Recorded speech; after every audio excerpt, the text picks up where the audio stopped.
to improve trade and investment on top of the 11 billion rand that flows annually between the two countries. South Africa appreciates Kenya's key role as a gateway to East Africa, as one of the leading voices on matters of peace, security and development on the continent. Kenyan President William Ruto says intra-continental trade remains a priority for Nairobi. We further agreed to harness the Africa Continental Free Trade Area to expand access and unlock the full promise of intra-African trade. Meanwhile, business leaders from the two countries are holding a business forum in Midrand to explore trade opportunities. Alpha Ramshwana, Eyewitness News at the Union Buildings in Pretoria. Commander of the Hawks' Serious Organised Crime Investigation Unit in Durban, Gavin Jacob, has been taken to task over his decision not to have fingerprints taken at a major drug bust that he oversaw. In June 2021, Jacob was in charge of an operation where police intercepted a shipping container carrying 541 kilograms of cocaine. In November of the same year, the confiscated consignment, with an estimated street value of 200 million rand, was stolen from the Hawks offices in Port Shepstone. Jacob has been testifying at the Malanga Commission in Pretoria today. Thabiso Koba reports. Between today and yesterday, Hawks Commander Gavin Jacob has admitted to a number of oversights in his handling of the June 2021 drug bust. One such oversight was his failure to call the local Criminal Record Centre to come and lift fingerprints from the drugs before they were handled. One would expect those to have prints or DNA. Yes, very well, but we've received nothing. In theory, yes, it's good. So I'm not sure whether they're handling it in a certain manner that's the reason we aren't getting anything, but that's practically my experience. It can be a satisfactory explanation that, well, we never get anything anyway out of them. It's not a satisfactory explanation because there's always the chance. Even if it's a small chance, there's always a chance that they may pick up something. You accept that? I do accept it. Thank you. Jacob maintains there was no criminal intent in his comedy of errors. Thabiso Koba, Eyewitness News. The legal team of alleged political fixer Brown Mokhotsi is preparing to challenge a decision by the Joburg Magistrates Court to deny him bail. Mokhotsi was refused bail today after the court found that he had failed to provide a verifiable residential address. The court concluded that this made him a flight risk who could evade trial and hamper efforts by police to trace him. The court rejected Mokhotsi's explanation that discrepancies in the address documentation were as a result of errors by his landlord. But his attorney, William Sekhacha, says this does not justify keeping his client behind bars and he will seek leave to appeal the ruling. Look, the only discrepancy is only how these particular numbers follow each other. There's 3 4s, there's 1 5. You understand? So it was just a matter of 4 5, 4 4, or 4 5 4. You know, it's something that one can actually make a mistake about. It was an honest mistake. You know, one thing that we know for sure is that there is a pin location. Emergency teams have rescued a woman and 2 children from being swept away by a flooded river in the Klein Karoo. This comes as heavy rain continues to batter the region. The Garden Route Disaster Management Centre says the trio ran into trouble while attempting to cross a river today. An orange level 8 warning for disruptive rainfall remains in effect for the Central Karoo and Garden Route districts. Disaster risk head Gerard Otto has urged residents to stay away from flooded rivers and low water crossings. This is a very urgent situation because the flooding is not going to stop today. It's going to continue for the remainder of today into tomorrow as well as into the weekend because this water must still reach the sea. And in Hungary, charges have been dropped against Budapest Mayor Gergely Karaszkoni. Karaszkoni was facing charges of organizing the city's banned Pride Parade last year. In April, the European Court of Justice found that Hungary's 2021 anti-LGBTQI+ legislation was in breach of fundamental freedoms and core EU values. Last year's Pride March attracted a record turnout of more than 200,000 people, despite the official ban ordered under former Prime Minister Viktor Orban. The turnout was seen as a strong rebuke of Orban's years-long clampdown on LGBTQ rights in the name of child protection. This year's Budapest Pride will be taking place on June the 27th. Gold is trading at $4,501.28 an ounce. The rand is at 16.25 to the dollar, 21.87 to the pound, 18.92 to the euro, and Brent crude oil is at $95.45 a barrel. In Sandton, heading towards the Joburg CBD, there's slow-moving traffic M1 South between Greyston and Corlett Avenue, and in Doornpoort, Pretoria, bumper-to-bumper traffic on the N4 eastbound between Dr. Swanepoel and the N1 due to roadworks. In your sport, Bafana expect one good last test against Jamaica as they gear up for their World Cup opener.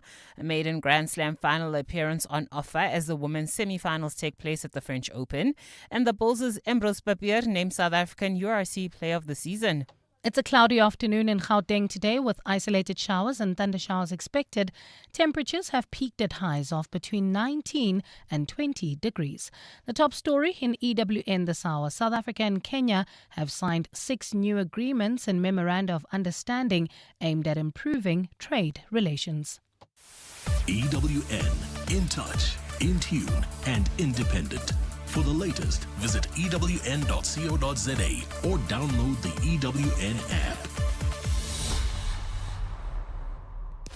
On Sunday, 26 July, 7:02 Jozi My Jozi Walk the Talk unites us all in the iconic Joburg CBD. 7:02 Walk the Talk. Abize bonke. Enter now on primemediaplus.com. You're with John Perlman on 702. Streaming on the Prime Media Plus app, DSTV channel 856, 92.7 and 106 FM.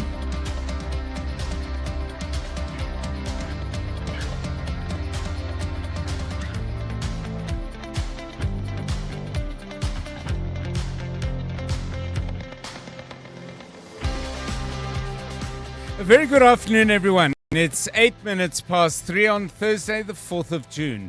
This is 702 Drive with me, John Perlman. Wherever you are listening to us in 702 land, welcome to the show. Today's news, a court date has been set for President Cyril Ramaphosa's Phala review application to be heard. September 2nd is when it starts, which is nearly 3 months away. So, what does that mean for the parliamentary process on the same issue that is now underway?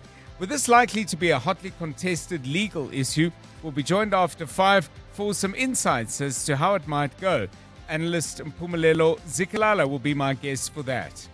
Meanwhile, the president today has been in meetings with his Kenyan counterpart, President William Ruto. Of robust investment flows over the past 5 years, with enterprises from both countries now present across banking, telecommunication, fintech, logistics, education, aviation, and retail. President William Ruto of Kenya. So lots of optimism around strengthening trade, very much at the top of the agenda. But what do our economic ties with Kenya look like at the moment? And by the way, there may be some of you actually trade with Kenyan, or perhaps with Kenya, I beg your pardon, or you might be a Kenyan entrepreneur listening in, either based in South Africa or based in East Africa. Your insights, please, on what kind of things are taking shape between our two countries as the global trade arrangements go through more and more turbulence, and that's been going for a while. We have to look for new places and new partners. Where are the areas of possible growth? We'll talk about that later in the show. The floods down in the Eastern and Western Cape absolutely hammering communities that just a few months ago were hammered just as hard. If anything, these appear to be worse. The material damage done by flooding is, of course, front and center, and the massive amount of money that will be required to fix infrastructure is crucially important too. But a number of people have been doing studies as well on the personal trauma and the mental health impact of not just one flood, but one hot on the heels of the one before it. We'll talk to the authors of a study from the University of the Free State and get some insights into that. Do you recognize this sound?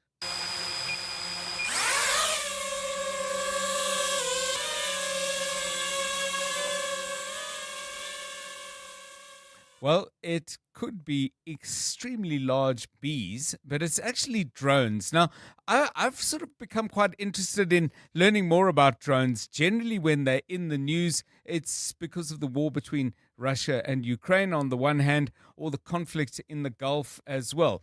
But the uses of drones in an industry that is actually growing in South Africa are manifold, many of them used for very constructive economic purposes. Kanyisile Zondi is an expert on drones and joins us to just certainly improve my understanding of these, firstly, of the technology, but secondly, of what is becoming quite an important economic sector. We'll do that after 4 o'clock.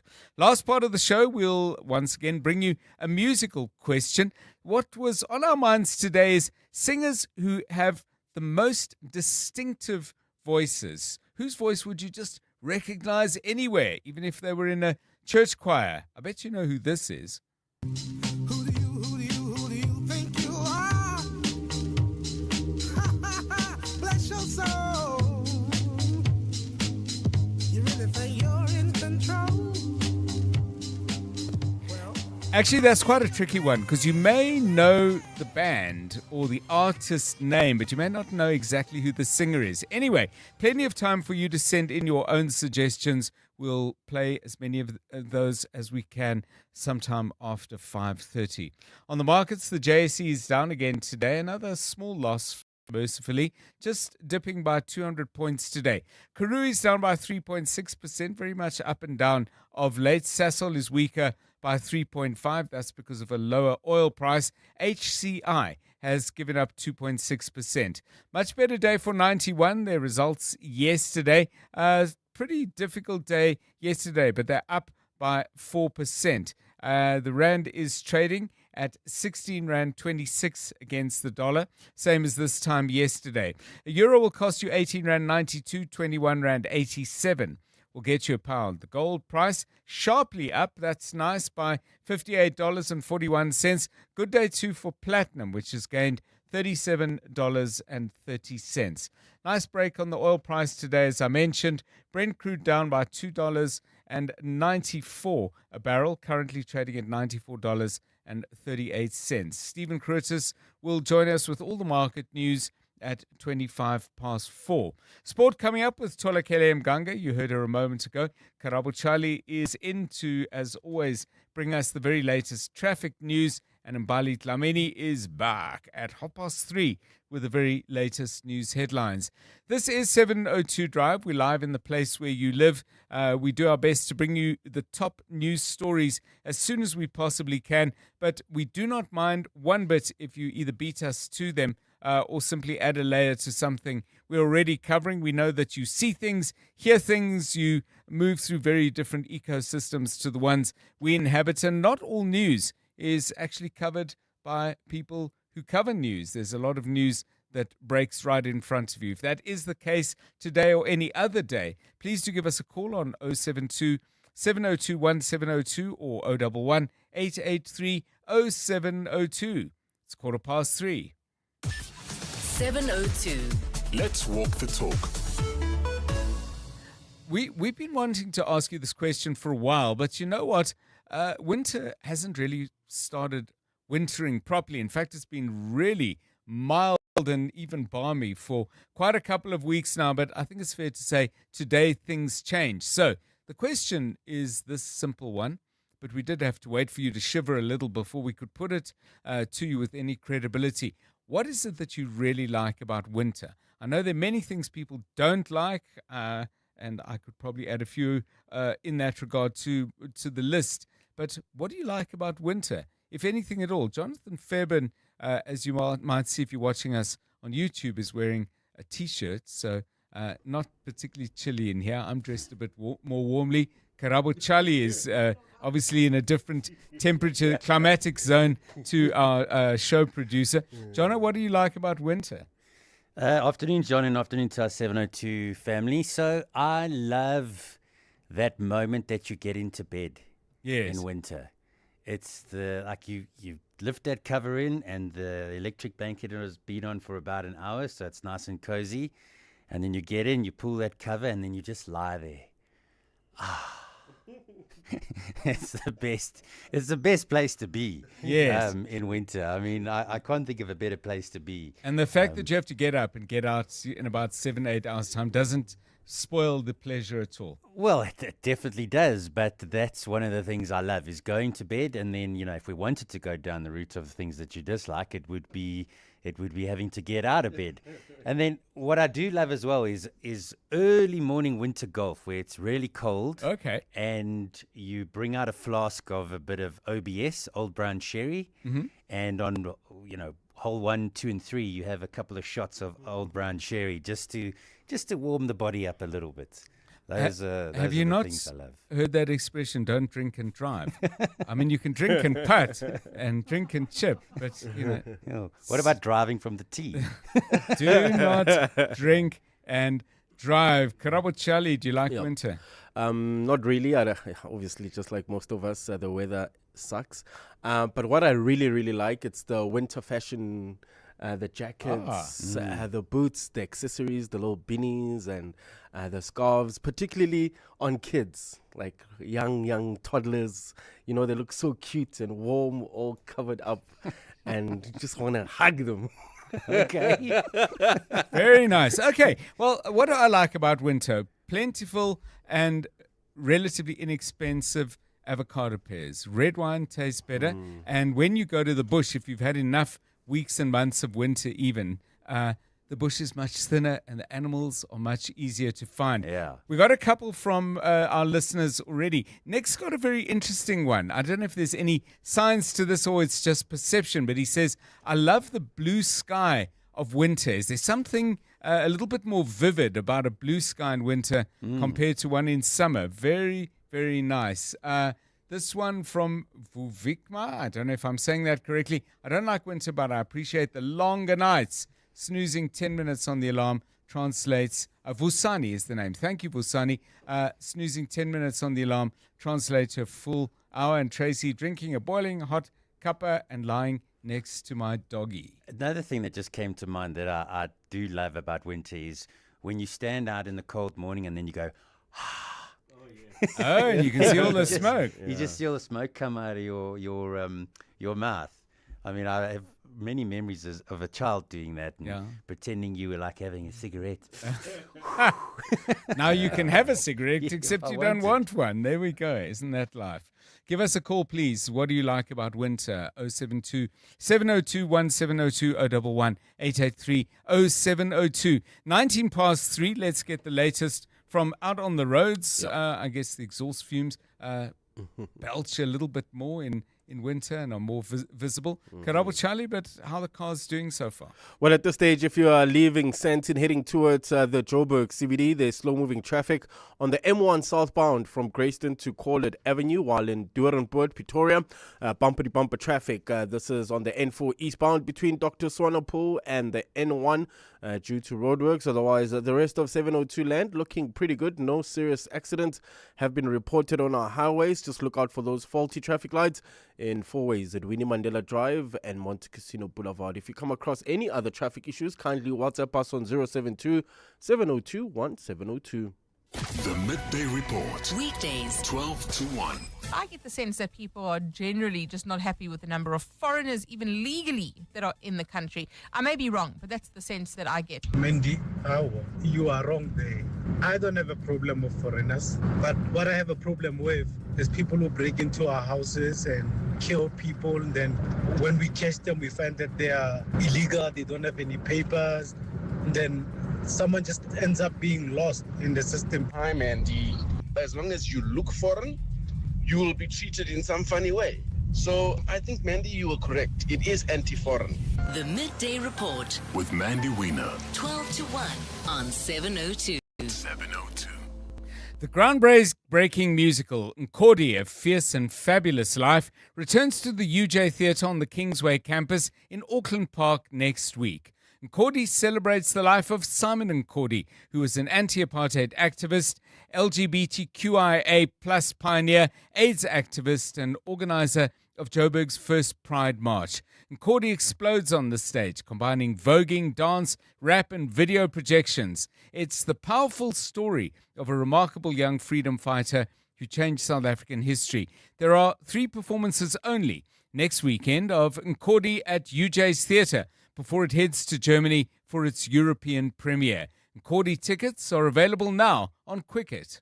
Let's hear from Chantal and Mel, owners of Jelly Body and Nail Studio, why it pays to switch to Outsurance Business Insurance. We were with our previous insurer for about 4 years, and when we decided to switch, it was actually a flawless process. It definitely pays to switch. For beauty salons, convenience stores, and all other businesses, get a quote today and see why it pays to switch to Outsurance Business Insurance. Visit outsurance.co.za or call 08600 60000 today. Licensed insurer and FSP. TCs and information online. When choosing a university, facts matter. WITS is ranked #1 in Africa in the 2026 Center for World University Rankings out of more than 21,000 universities worldwide. This ranking uses objective data to assess universities on the academic and employment success of alumni, research quality and impact, as well as major distinctions and awards. No spin, no surveys, no perceptions, just facts.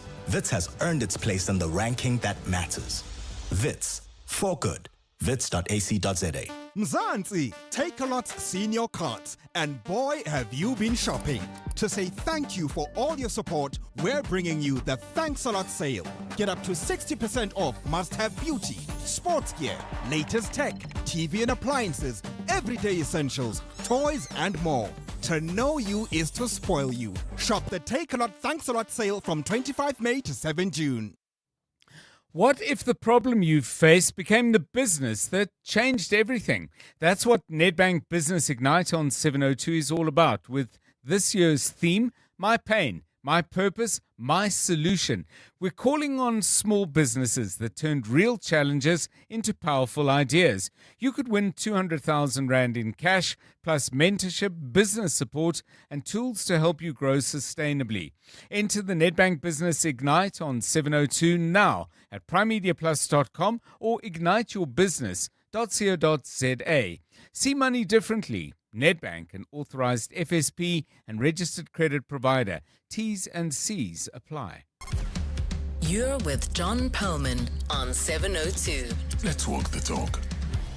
Things that people like about winter. Messages still coming in from Samantha, who says, winter, I like the lack of insects. No ants. Are there no ants in winter? Okay. Where did they go? Or she adds, Parktown prawns.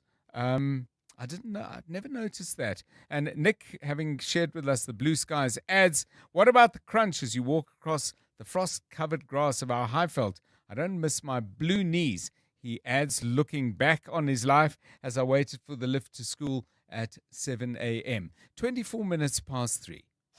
John is on X. At John Perlman. Excuse me. Let's focus our attention then on the Madlanga Commission of Inquiry. Colonel Jacob is still, Colonel Gavin Jacob, still giving evidence. He is a senior person involved in the organized crime unit down in Durban and was the person who was first on the scene at a senior level, let me put it that way, when a drug bust, I think of 541 kilograms of cocaine was found. That was then sent down to Port Shepstone, from which it was stolen from an extremely poorly secured facility down in the south of KZN. He's facing some stiff questions. I watched some of it this morning. The Commission Chair, Justice Mbuyisile Madlanga, was particularly firm at one point, but watching the full run of things, Tapiso Goba, it's not getting any easier for Colonel Jacob. I can see that. Is it actually getting worse? Good afternoon, John. It's getting worse. The grilling has been worse for Mr. Jacobs. We talked about this yesterday, that the cross-examination started late yesterday and it's been carrying on today. So at the heart of this, John, as you said, there were drugs that were confiscated by the police, and those drugs that were confiscated in June, and in November they were stolen from the Hawks offices. What the Madlanga Commission is trying to establish is whether there was any criminal intent from any of the police people around the stolen of those drugs.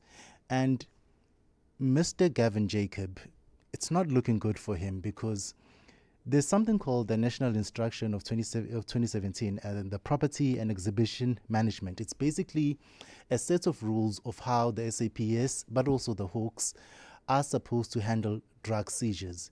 Mr. Gavin Jacob is obviously a very senior, as a unit commander. He's a very senior officer. You'd imagine that he should have intimate knowledge of this because he's dealt with drug busts before. Now, according to this prescript, John, and according to the questions that were put to him, it's very clear that he's probably violated basically every prescript and every protocol when it comes to the handling of drug seizures. But I think at the heart of it, John, is the fact that the reason that these drugs ended up at the Port Shepstone Hawks offices, which a number of witnesses have testified at the Madlala Commission that these offices were not secure, is Port Shepstone is about 100 kilometers away from Isipingo. Isipingo is where the drugs were busted and it's where they were confiscated. And the questions that has been asked to Mr. Jacob is that, why did you have to go to Port Shepstone, which is about 100 kilometers away from Isipingo?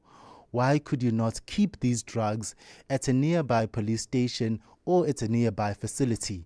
And some of these police stations already have experience in keeping large consignment of drugs. Why did you have to go that far? It's interesting because, John, Mr. Jacob says in his affidavit that there was no police station within the vicinity of Isipingo that wanted to keep these drugs. But then it comes out, John, that he never called any of these police stations. In fact, even the Isipingo police station where he processed the crime scene, right, the warrant officer who deals with the keeping of evidence, he puts an affidavit to the Madlala Commission and said, Mr. Jacob never asked me to keep these drugs here.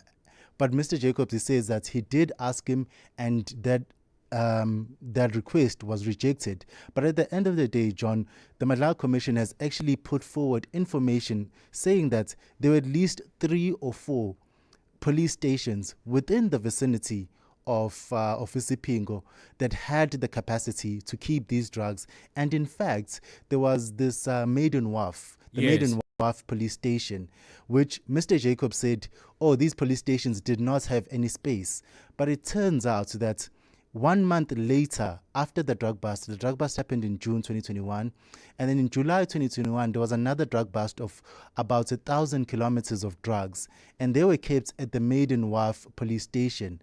So the idea that the Maiden Wharf police station didn't have any space is obviously undone by the fact that a month later, after the initial drug bust, that station had enough capacity to have about 1,000 kilograms of drugs. So the question here is, who ordered the drugs to be kept at the Port Shepstone, and was there any criminal intent? Knowing that the Port Shepstone facility was not secure, there had been break-in attempts before, and obviously it was 100 kilometers away from where the crime actually happened. So was there a plot by some senior police officers, including Mr. Jacob, his superior, Mr. Brigadier Campbell Newsa, and the head of the Hawks, Mr. Leseja Senon, who's testifying tomorrow, because these are the 3 people who conspired, I don't want to just say conspired, but who came together and decided that the Port Shepstone Hawks offices were the best place to place those drugs at. Yeah, it really is quite extraordinary because, you know, as, and he's not the first witness to be in this position, but as he advances his arguments and reasons, the one you've just dealt with there, Tubby, saw that there was no space. The evidence leader, obviously using the work done by the Commission's investigating team, then just produce screeds of documentation to demonstrate on paper that there is space. And I thought there was a very telling remark made by one of the commissioners, Sisi Baloy, who said to Colonel Jacob, there are procedures and there are prescribed procedures, and then there is the way you go about doing things, and we must not confuse them, and we need to see the difference between the two. I'm paraphrasing. She put it far more neatly and elegantly than I did. But yeah, not the first witness to get into a very tight corner in the face of facts and thorough investigation, which makes us think a lot about how much more of this we actually need. 702 Drive, Tabiso Goba, thank you, our EWN team member who's been keeping a close eye for us on the Madlanga Commission. It is still going on. You can expect to hear from Tabiso again as we bring you news headlines and news at the top of the hour. Speaking of news headlines, at 29 minutes to 4, Mbali Dlamini picking up on a story that many of you actually may have been following on social media, because at the center of it, an extremely alarming video from down in KZN. Mbali, good afternoon. Thanks, John. Good afternoon. While 3 security guards have been arrested in connection with the attack of an e-hailing driver and his female passengers in Durban. It comes after a video of the incident went viral on social media. In the video, a group of armed men traveling in a security company vehicle are seen drawing guns on the driver and ordering him to stop his car. Several gunshots were fired during the incident, leaving the driver's vehicle damaged. Ntantla Mabaso reports. This morning, specialized police units traced the suspects in the Kwandengezi area west of Durban. 3 security guards identified in the circulating video were nabbed in their uniforms. Department of Transport spokesperson Ndabezinhle Sibiya. The MC has saluted law enforcement agencies deployed by the Lieutenant General Nhlanhla Mkhwanazi for working efficiently with the Public Regulatory Authority, Operation Chanela, Road Traffic Inspectorate, and Durban Metro Police to deal with this incident. 3 firearms have been recovered during the operation and will be subject to investigation. Nhlanhla Mabaso, Eyewitness News, Durban. Build One South Africa has unveiled the grandchildren of late struggle stalwarts Nelson Mandela and Walter Sisulu as their councillor candidates in Johannesburg. Tembela Mandela, the great-grandchild of the former state president, and Ziyeka Sisulu, grandson to Walter and Albertina Sisulu, will be standing for Bossa in the upcoming local government elections. They were announced today during an event on Vilakazi Street in Soweto. In a statement, the party says the 2 candidates have joined Bossa's fight to restore collapsing local government and to rebuild public trust in public representatives. Political parties say the country is still not where it should be as both houses of parliament marked the 30th anniversary of the country's constitution. Members from all parties represented in Parliament took part in the debate to mark the occasion today, but they feel more could have been done since the Constitution's adoption. But members have reaffirmed the importance of the Constitution as the country's supreme law. Babalondenze reports. The South African Constitution was adopted by the Constitutional Assembly on the 8th of May in 1996 after a series of negotiations after the 1994 democratic elections. Today, members gathered to reflect on 3 decades of constitutional democracy in a rare joint sitting with both the National Assembly and National Council of Provinces. Deputy Justice Minister Andri Snell opened the debate and reminded everyone on how the Constitution belongs to all. It is not the property of government. It is not the property of parliament. It is not the property of lawyers and judges. It is the collective covenant of the people of South Africa. But ANC NCOP delegate Moelo Nkonyana says the country is not yet where they want it to be. We must honestly acknowledge that whilst we are not where we were in 1996, we are also not yet where we want to be. FF Plus MP Kone Mulder, who took part in the Constitutional Assembly from 1994 to 1996, says the Constitution was not created by just one party. Babalo Ndenza, Eyewitness News, Parliament. And in Croatia, rescue teams are searching for 2 missing people following a plane crash on the northern Adriatic coast. It's understood the crash happened earlier today. According to reports, emergency services, police and firefighters are currently on site searching for the missing individuals. The plane took off from Germany. Small plane crashes, particularly in remote or mountainous areas, often delay recovery efforts due to challenging terrain as well as weather. It's a cloudy afternoon in Gauteng today with isolated showers and thunder showers expected. Temperatures have peaked at highs of between 19 and 20 degrees. Well, at this stage in Zakaria Park, south of Joburg, there's about a 20-minute delay on the Golden Highway between the R554 and Freedom Drive, while in Sandton, there's slow-moving traffic. M1 southbound between Greyston and Corlett Avenue, and there's also bumper-to-bumper traffic in Doornpoort. This is on the N4 eastbound between Dr. Sonnepoel and the N1 due to roadworks. The top story in EWN, 3 security guards have been arrested in connection with the attack on an e-hailing driver and his female passengers in Durban. Aubrey Masango. Weekday evenings, 8 to midnight. President Donald Trump confirms the fact that he did call Bibi Netanyahu effing crazy. I'm the last guy to try and tear down a friendship between two good friends, but I think that their friendship has cost the world a lot. I say this because today you started paying more for petrol than you did yesterday, and it is directly linked to the fact that these two friends decided to go to war. You and I are suffering the consequences of their friendship. I hope their friendship breaks. Aubrey Masango. 8 to midnight on 702. 702. Imagine a holiday where the only thing on the to-do list is enjoy yourself. With Norwegian Cruise Line, you can sail to over 400 destinations worldwide effortlessly. Visit ncl.com for the best deals or contact your travel agent today. Norwegian Cruise Line. It's different out here. T's and C's apply. 20% off all Pocket Spring mattresses. Invest in your health with a good night's sleep from Dial-A-Bed. Pocket Springs provide head-to-toe support with reduced partner movement, which means better sleep for everyone. Shop our Pocket Springs in-store or online today for your 20% off. Plus, get next-day delivery on our best sellers. Dial-A-Bed. Sleep for life. Mzansi, the excitement is building. The 130th running of the Hollywood Bets Durban July takes place on Saturday, 4 July. This year's theme, Country Allure, draws from the richness of our land. A celebration of heritage, freedom and style, inspired by our beautiful countryside. It's more than a race. It's where champions are made, stories are written, and greatness is unleashed. World-class horse racing, bold fashion, music, culture, and a day of endless excitement at Hollywood Bets Greyville Racecourse. Get your tickets now at Ticket Pro and release your glamour at the Hollywood Bets Durban July, Africa's greatest horse racing and social event. The Money Show. Weekday evenings at 6.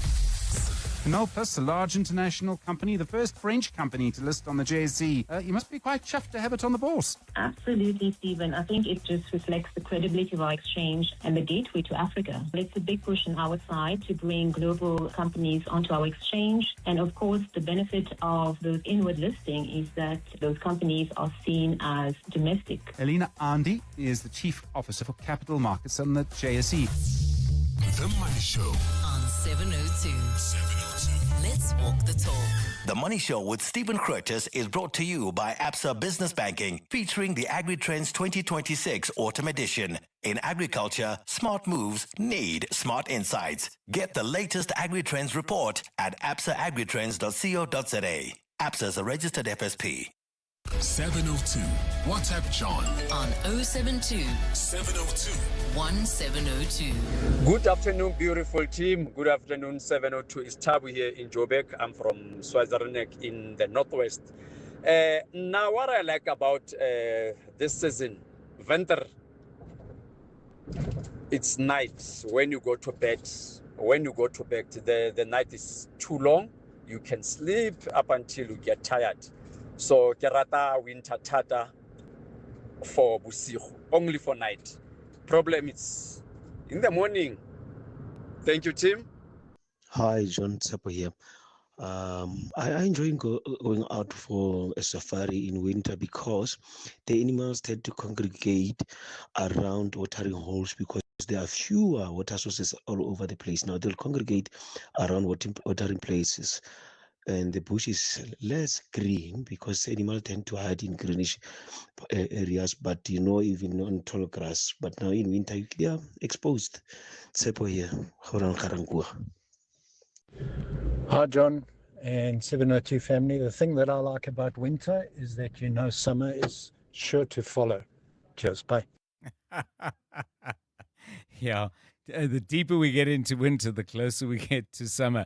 One way of looking at it, Dr. Phil says, I enjoy a good fire, rich foods, warm, fashionable clothing and hats, and I also sleep so well. Khomotso sounds this note, though, one of caution, and says, depends on your financial status. I don't think there's any poor person that loves winter. 19 minutes to 4. Let's find out what's happening in the sports world.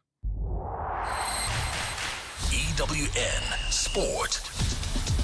Tolakele Mganga, great to have you back. Bafana getting ready for their last friendly match tomorrow. What's the news from the camp? Well, John, with exactly a week to go until the 2026 FIFA World Cup opener against Mexico, South Africa will have one last chance to fine-tune their starting 11 when they take on Jamaica in a closed-door friendly tomorrow. Bafana are stationed in Pachuca, where they're acclimatizing to the altitude, with their game against Mexico taking place 2,240 meters above sea level.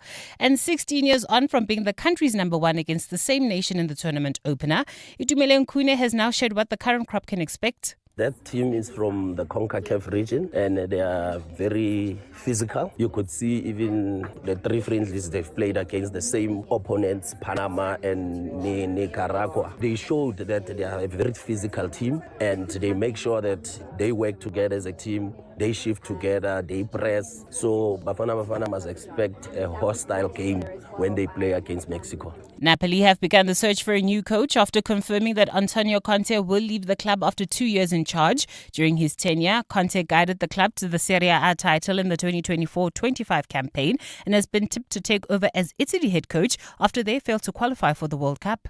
Switching over to the French Open, where the first of the women's single semi-finals is currently underway as Marta Kostyuk faces Mira Andreeva. An update from the first set sees Andreeva 5-1 up.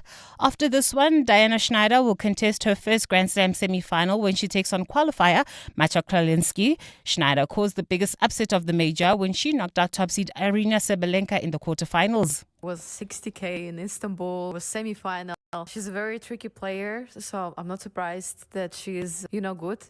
Sometimes it just, takes time. But yeah, she's very tricky with drop shots and slices. Obviously, she's a lefty, so it's going to be a big switch for me for tomorrow's match. Happy for her. I'm expecting a huge fight tomorrow. I feel like both of us is going to be living it all out tomorrow with a huge opportunity in front of us. And Bulls scrum half Ambrose Bepier has been rewarded for his excellent form this season by being named the South African United Rugby Championship Player of the Year. Bepier scored 9 tries in the regular league campaign, plus 2 more during a Player of the Match display in the quarterfinal victory over Munster. He's also delivered 5 assists, beaten 25 defenders and made 15 clean breaks. Tolakele Mganga, Eyewitness News Sport. EWN Traffic. 16 minutes to 4 o'clock. This EWN Traffic is brought to you by GWM, class-leading vehicles that help you navigate your journey. You'll need some navigation if you're out in Zakaria Park. As I understand it, Karabo Charlie, it's getting busy.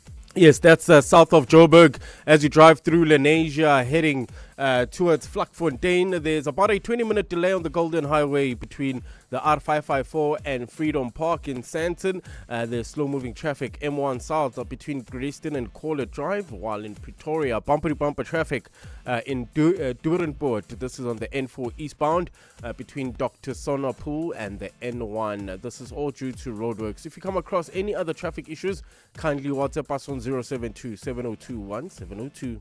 There's more EWN on air, online, and on the EWN app. Another fuel hike means more adjustments, like using every loyalty point just to get by. Okay, use the points first, then this voucher. Wait, I have a coupon on my app for the bread.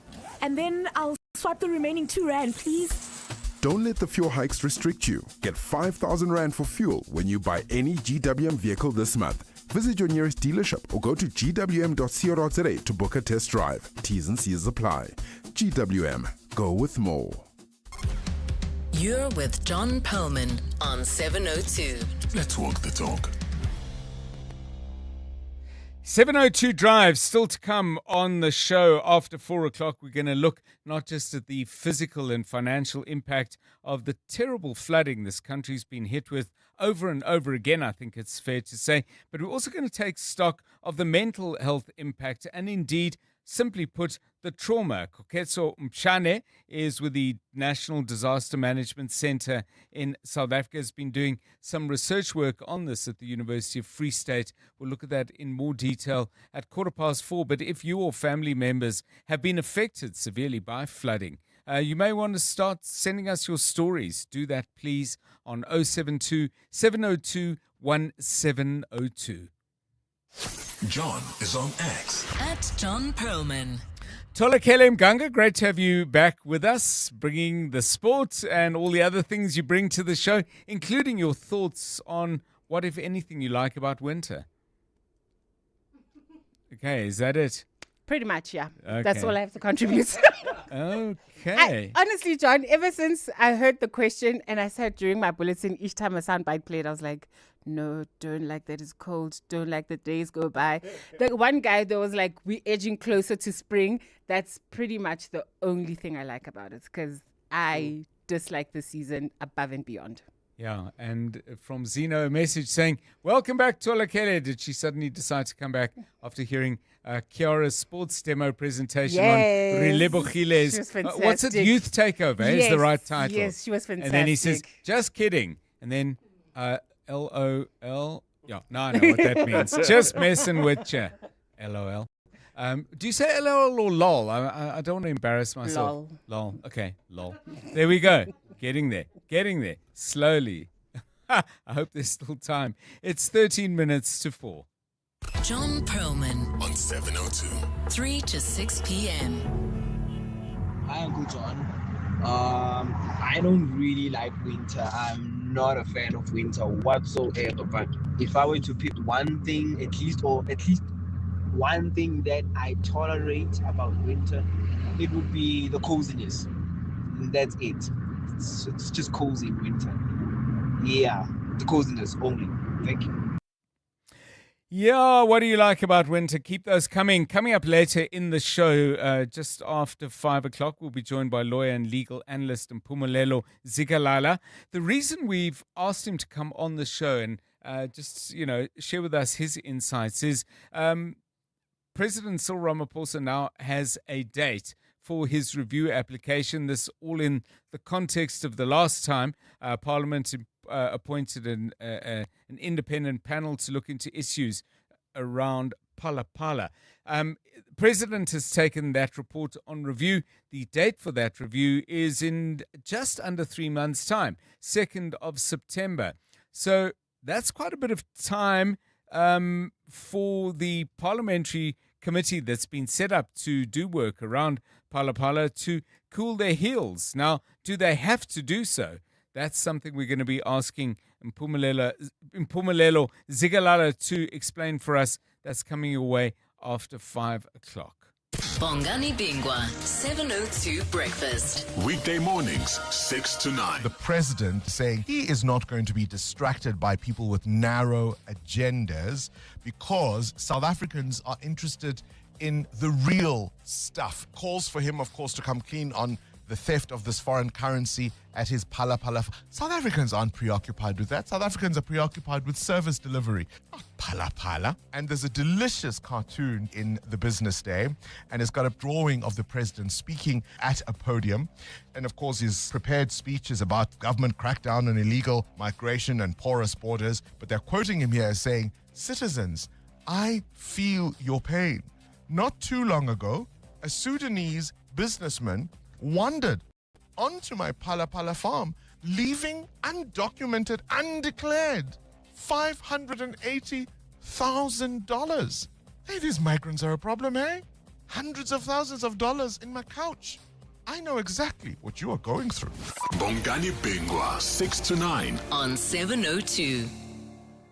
What if the problem you face became the business that changed everything? That's what Nedbank Business Ignite on 702 is all about with this year's theme.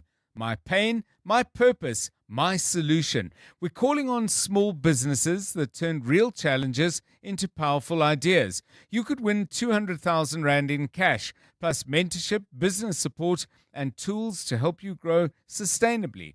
Enter the Nedbank Business Ignite on 702, now at primemediaplus.com or igniteyourbusiness.co.za. See money differently. Nedbank, an authorized FSP and registered credit provider. T's and C's apply.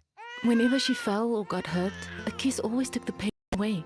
Honey and hugs helped at first when the coughing started. It's just a cold. Keep her warm and she'll be fine, we thought. I wish I could kiss RSV away too. Respiratory syncytial virus is a contagious virus that can lead to serious illnesses, including lung infections. Fortunately, protection for infants against RSV is now available in South Africa. Ask your healthcare provider about keeping your baby protected during their first RSV season.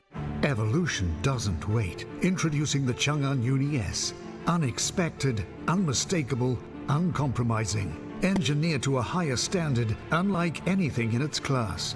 Unsurprising, really, from China's oldest automaker. Trusted by 30 million drivers worldwide. And at 4,999 per month, it's an unbeatable offer too. Chang'an Finance, T's and C's apply. Visit chang'anmotors.co.za for more. The Chang'an Uni S. Chang'an, driven to evolve. Insurance pulls you in. Pineapple pulls you under. Insurance. Pineapple. Insurance. Pineapple. Pineapple FSP 48650 is underwritten by Omart Insure Limited, a licensed non-life insurer and authorized FSP. Joburg is more than just a city.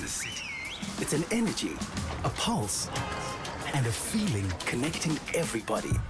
The heart of Mzansi. It's Joburg.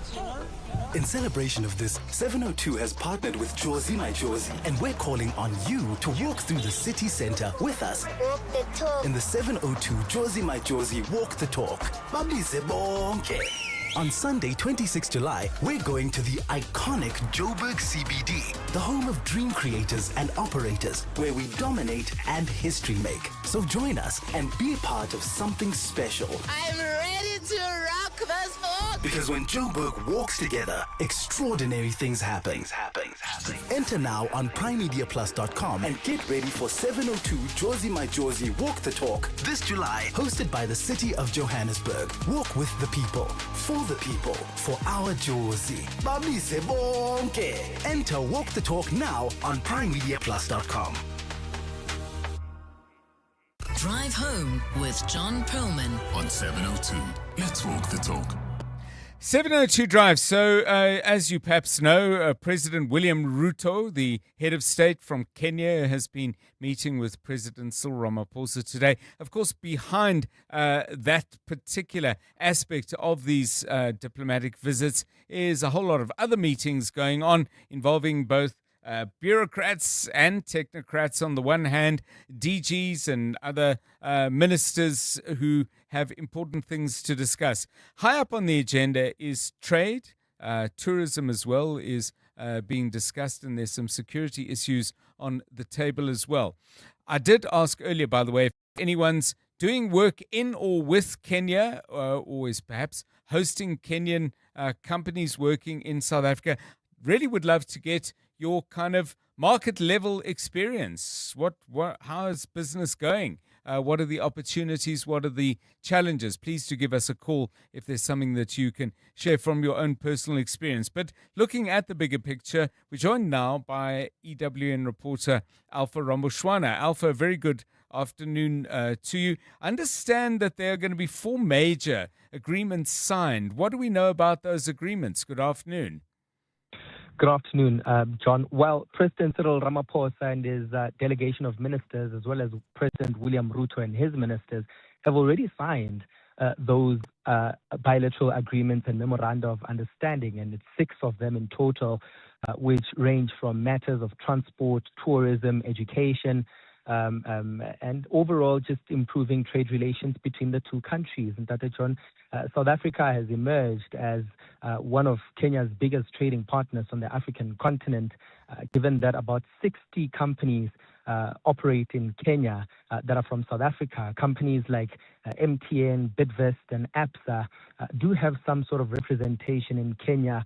And the president of Kenya, William Ruto, also expressing that ever since South Africa gave Kenya visa-free access of up to 90 days to South Africa in 2022, there has been an increase in tourism between the two countries. In fact, the Kenyan president mentioning that 18%, that's the number, that's the increase at which Kenyans are migrating or moving to South Africa for economic opportunities over the past 3 to 4 years. And so really the focus has been improving those trade relations, business relations. As we speak, there's a business forum between Kenya and South Africa happening at the Gallagher Convention Center in Midrand, and tourism as well.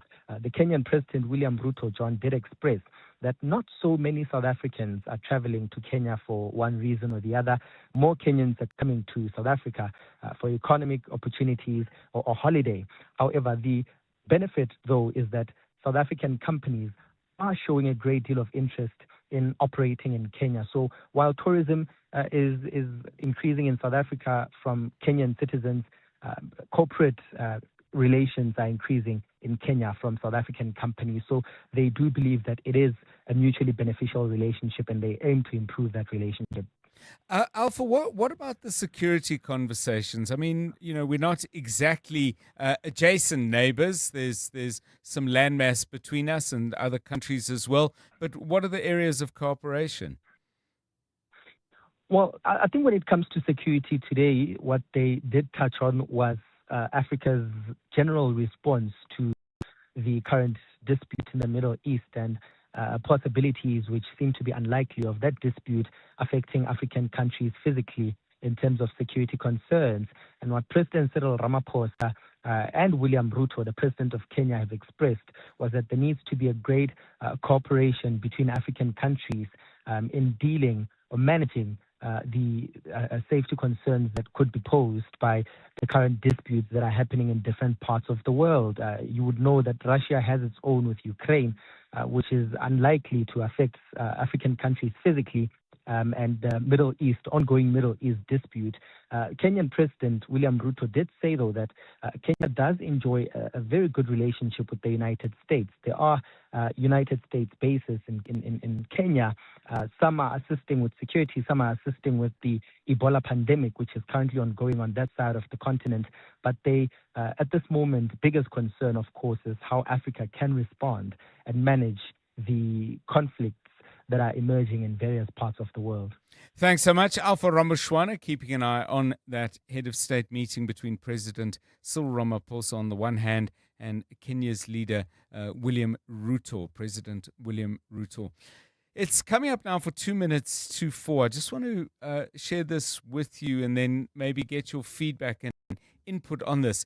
The global information and insights company TransUnion has, and this is appearing in Business Day under this headline, done a study which concludes 1 in 3 South Africans lost money through digital fraud. That is to me anyway, an extraordinarily high number. TransUnion has found that 3% of consumer transactions last year were flagged for this. That's making that, and that makes South Africa the country on the African continent that has the highest level of this particular problem. So I'm just keen to know, I mean, 1 in 3, that would mean a great many 702 listeners have in one way or another either been hit and negatively affected by online digital driven fraud, or you've been the target of it, and maybe you've had a bit of good fortune and a great deal of savvy that has allowed you to ward this off. But if you have a story to share, particularly one that has a moral at the end that says to the rest of us, don't do what I did, or if you manage to stave it off, do exactly what I did. But you know what I mean? Any useful information that you could pass on, we'd love to get it. So call me on that on 072 702 1702. And speaking of Matters in the world of business, strictly legal. Stephen Curtis will update us from the markets in about 25 minutes' time. It's 4 o'clock. It's time for the latest, very latest eyewitness news. This is EWN.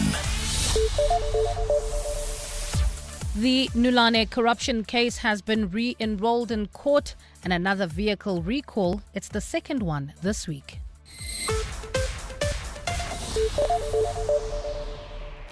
Good afternoon, I'm Bali Dlamini. The National Prosecuting Authority has re-enrolled the Nulane corruption case linked to the Gupta brothers.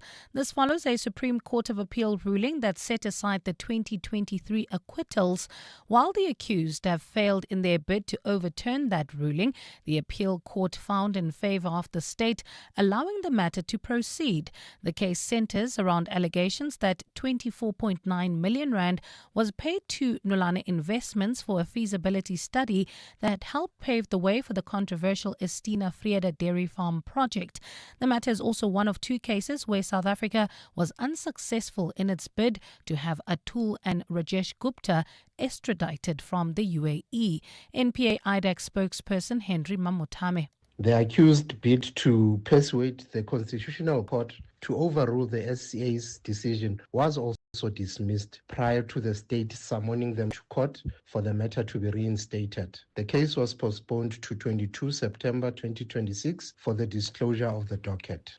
Commander of the Hawks' Serious Organised Crime Investigation Unit in Durban, Gavin Jacob, has been taken to task over his decision not to have fingerprints taken at a major drug bust that he oversaw.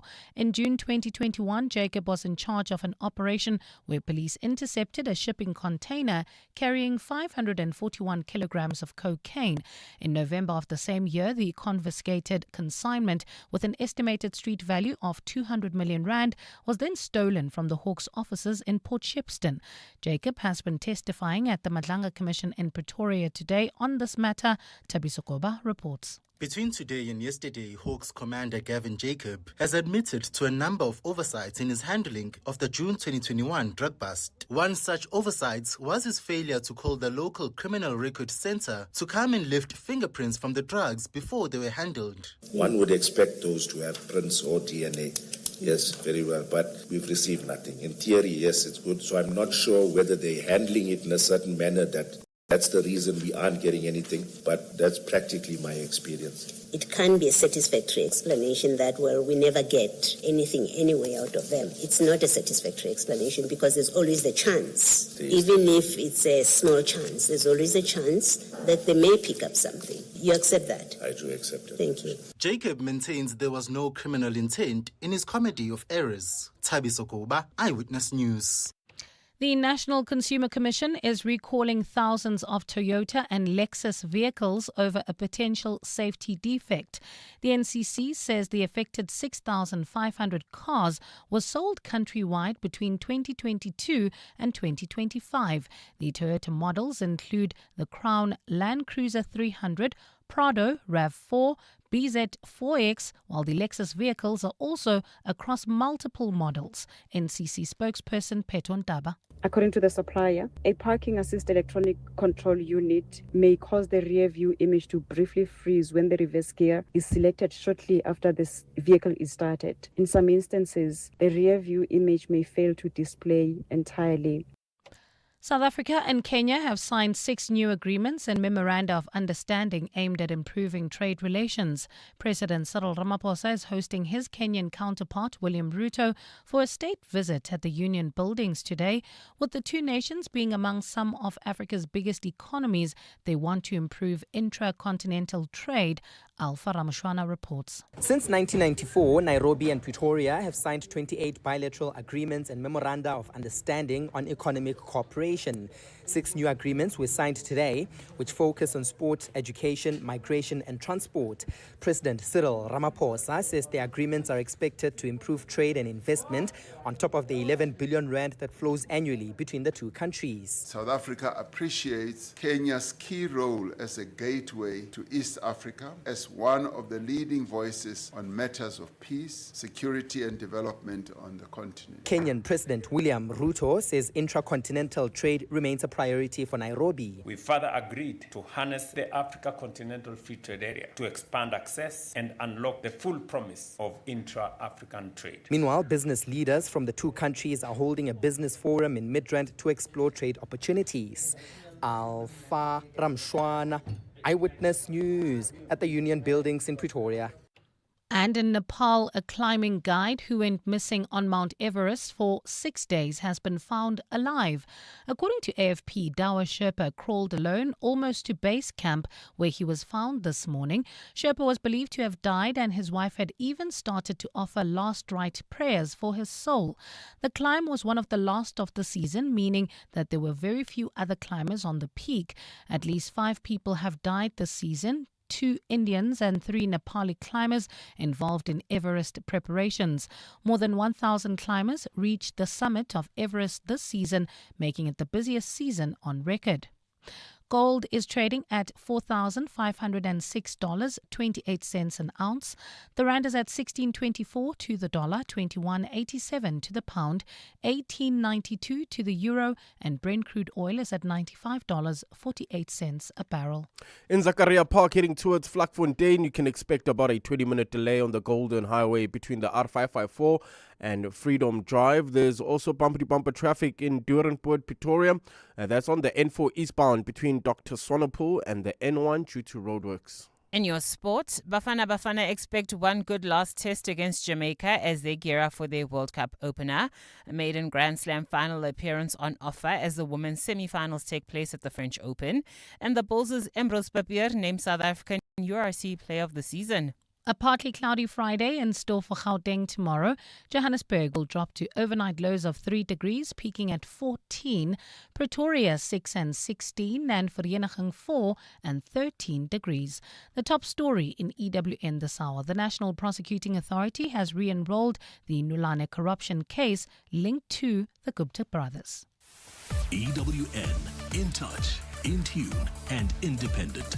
For the latest, visit ewn.co.za or download the EWN app.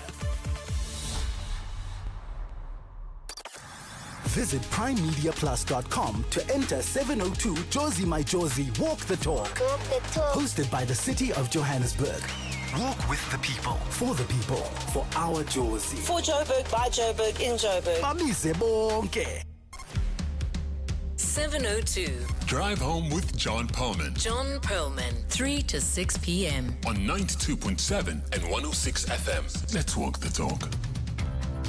8 minutes past 4 on 702 Drive. Quite a lot colder today, hey? Winter really coming in with a little bit of a bite. Who knows how many days it's going to last, although the forecast for the parts of the country getting hammered by floods on the coastline of both the Western and the Eastern Cape and further inland as well. We're going to be looking at the flooding and the impact of that, not so much the material damage and the financial losses that so many people and so many local authorities have suffered, national government as well. It's going to have to put some money into cleaning it up. But we're going to focus in a few moments on the emotional and mental health impact on people who not only get hit by one bout of flooding, I don't think bout is the right word, but you know what I mean, one occasion of flooding, but have that happen again in a few weeks' time. Koketso Mchane is someone who's been doing research on this, is involved at the National Disaster Management Center, research also published by University of Free State. We're going to get into that in some detail. Have you ever been afflicted by flooding? It's not something that has ever happened to me, but if it's been part of your life experience, please do give us a call on 011 883 0702 and 072 702 1702. We're looking forward to hear from you about that. Later in the show, Stats SA has put out its report on South African residential property prices. Some very interesting facts some important trends, even though it only covers to the end of January, and much has happened since then.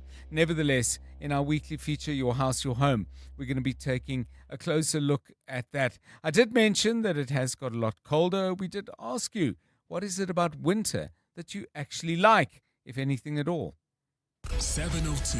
WhatsApp John on 072 702 1702. Hi, John. I absolutely hate winter, but I hate mosquitoes and flies even more. So I guess that's the only positive thing I can get out of winter. My friends and colleagues, people who know me think I'm crazy because I absolutely love winter. Everything about winter. It's cold. There's no humidity. There's no overheating. I wear summer clothes in winter.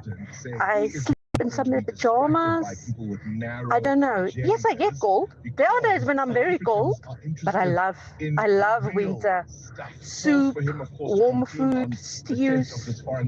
Man, stews you can have in summer, but it's not the same as a stew. It's a nice curry stew in winter. Good day, Dr. John and the 702 lenders. Speaking about winter, I never used to love winter, but also realized that I never prepared it well for it in terms of clothing, your jackets, your scarves and everything. But now I love winter. It's one of the beautiful seasons that I enjoy. I enjoy cooking for my family, those hearty, beautiful, warm meals, especially the curries, and each time when I cook curry, it just turns out different. So it's so beautiful. And in addition, going to bed after having lit your electric blanket on, and it's just heaven. Makoma from Guatemala. Yeah, thank you for all of those voice notes. The other thing I wanted to ask you about, by the way, please keep the winter messages coming. Anyone heading to Mexico next week? Maybe you've already left and you're in Mexico, but listening to us online, and you can do that, of course, on primemediaplus.com, or just simply download the Prime Media Plus app. It's a fabulous way of listening to all of our shows wherever you might be in the world. All you need is to get yourself online. But anyone going to Mexico, tell us, maybe there's a little story about how it is you're going there and what you're hoping to enjoy in particular, apart from, seeing Bafana pull off, I think, what would be something of an upset in the home of one of the hosts at the Azteca Stadium, which, of course, in the history of World Cup football, has seen two of the greatest players ever come up with World Cup medals. 1970, Pelé as part of a really magical Brazilian team. In 1986, of course, Diego Maradona winning his first and only World Cup medal. But yeah, special place to go and watch football. Anyone going? We will be jealous, but not so jealous that we don't want to hear from you. So call us on that on 011 883 0702. 13 minutes past 4. EWN Traffic. Tola Kelly, no, Karabo Charlie. My mind was on how Tola Kelly is back to do sports, and I was thinking of football. Karabo Charlie, doing Port. Yeah, Doornpoort, Pretoria, we still have bumper traffic, John. This is heading towards Montana on the N4 eastbound between Dr. Sonnepool and the N1. This is due to ongoing roadworks. Zakaria Park, we still have about a 20-minute delay. Heading towards Vlakfontein, this is on the Golden Highway between the R554 and Freedom Drive. Otherwise, the rest of 702 land looking pretty good. Just look out for those faulty traffic lights in Sharon Deere at Madibongo Drive and the M1, as well as in fourways at Winnie Mandela Drive and Monte Cassino Boulevard. If you come across any other traffic issues, kindly WhatsApp us on 072 702 1702. There's more EWN on air, online, and on the EWN app. 702 afternoons. With Relebogile Mabota, 1 to 3 p.m. Would a cemetery or even a tombstone represent a shrine? Yes, it can be. Otherwise, it's just paying homage to that person's memory. It certainly does happen in Hinduism as well. It's not that common. I used to think that it was more common in eras past. That Yes. would go to grave sites. It's not as common today, but certainly that. Because we're getting robbed at the grave sites. That's why it's not Possibly, as it's not as safe as it used. Like, you can't just go randomly to Avalon Cemetery. 702 afternoons. With Relebogile Mabota. Let's walk the talk. Still shopping around for a saving here and a deal there? Choose Checkers, SA's #1 in value supermarket, and save on deals like Sprite, Fanta or Stony soft drink or Schweppes soda water 2 litres, any 2 for 37 Rand. Yum Yum peanut butter 800 grams for 69.99, and Sensodyne repair or sensitive toothpaste 75 mils for 74.99 each. Valid until 7 June, only at Checkers. Smart Steve from Momentum, hello. Steve, you moved to Momentum. Congrats. Thanks. It's Tasha. Listen, the fast-paced life in Josie just isn't working for me. I'm migrating to the Cape. What does that have to do with life insurance? Well, you know I love a glass or 3. And I want to age as graciously as a smooth Merlot, not a box of cardboard dough. Naturally. And I need my critical illness cover to pair with those chill vibes. Of course. With Momentum, you get the most comprehensive critical illness cover in the market. You could say it's a full-bodied offering. I'll toast to that. Chat to your financial advisor about Momentum's critical illness cover. Momentum, protecting your journey to success. Momentum is an authorized financial services and registered credit provider. T's and C's apply.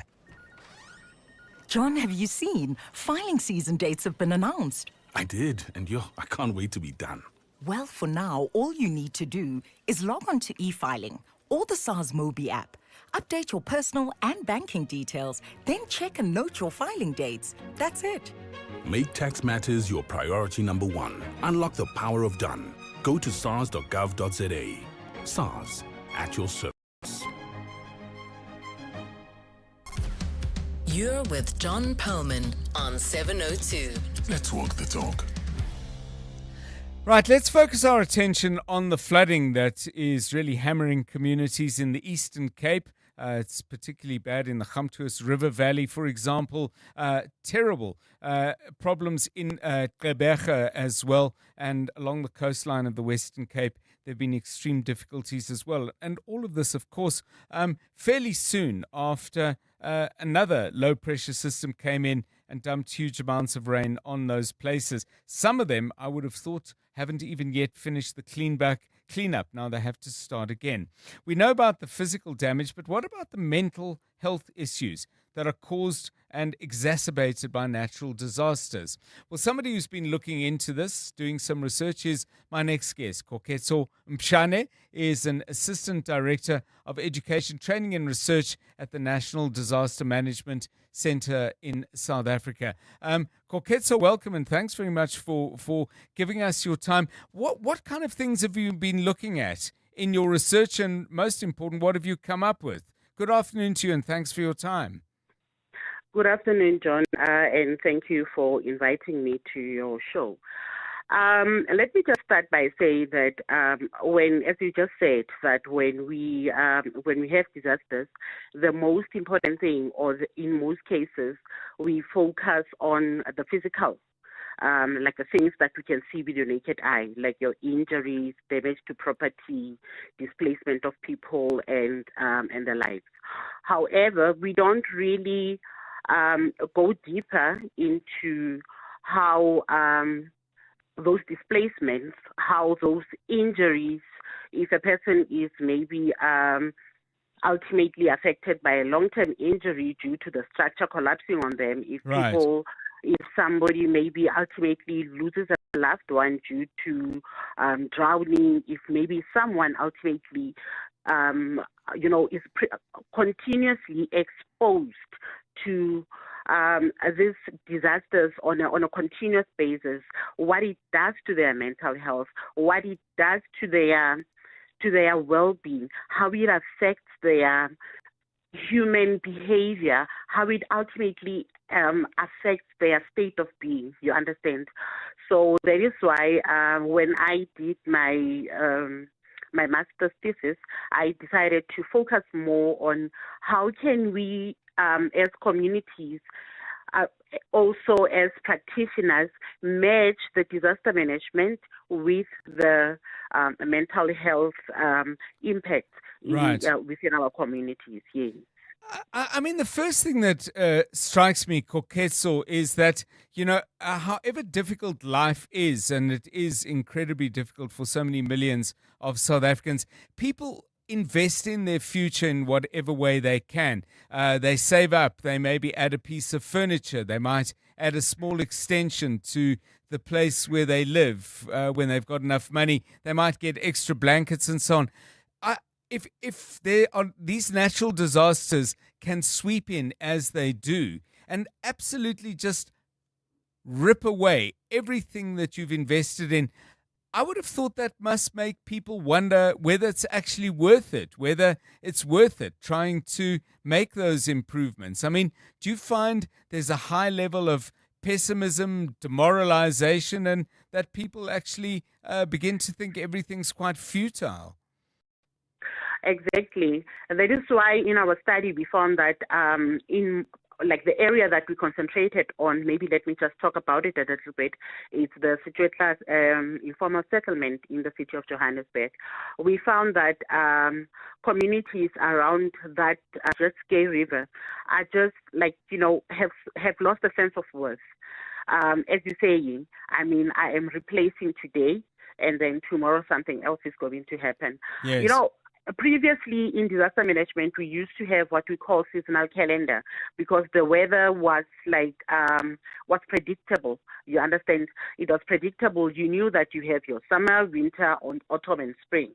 So you know what's going to happen, and communities were able to prepare based on that. But now, due to the climate change and the inclement weathers that we are constantly faced with, it's not easy to plan like before. Because now, today, you're just thinking that no, it's just an overcast and we will be fine. And then it rains and then it floods and things like that, you understand?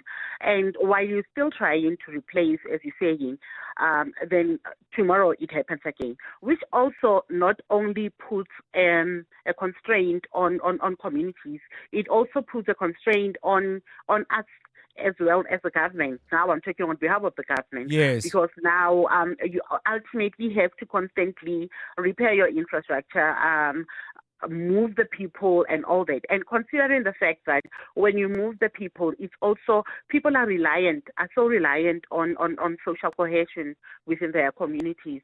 It's a household of a mom, father, and 2 children. So now that family structure is going to be dismantled. So during the process of relocation, where you find now that the mother is going to be placed on the other side with the 2 children, and the father will be on the other side with the 2 children.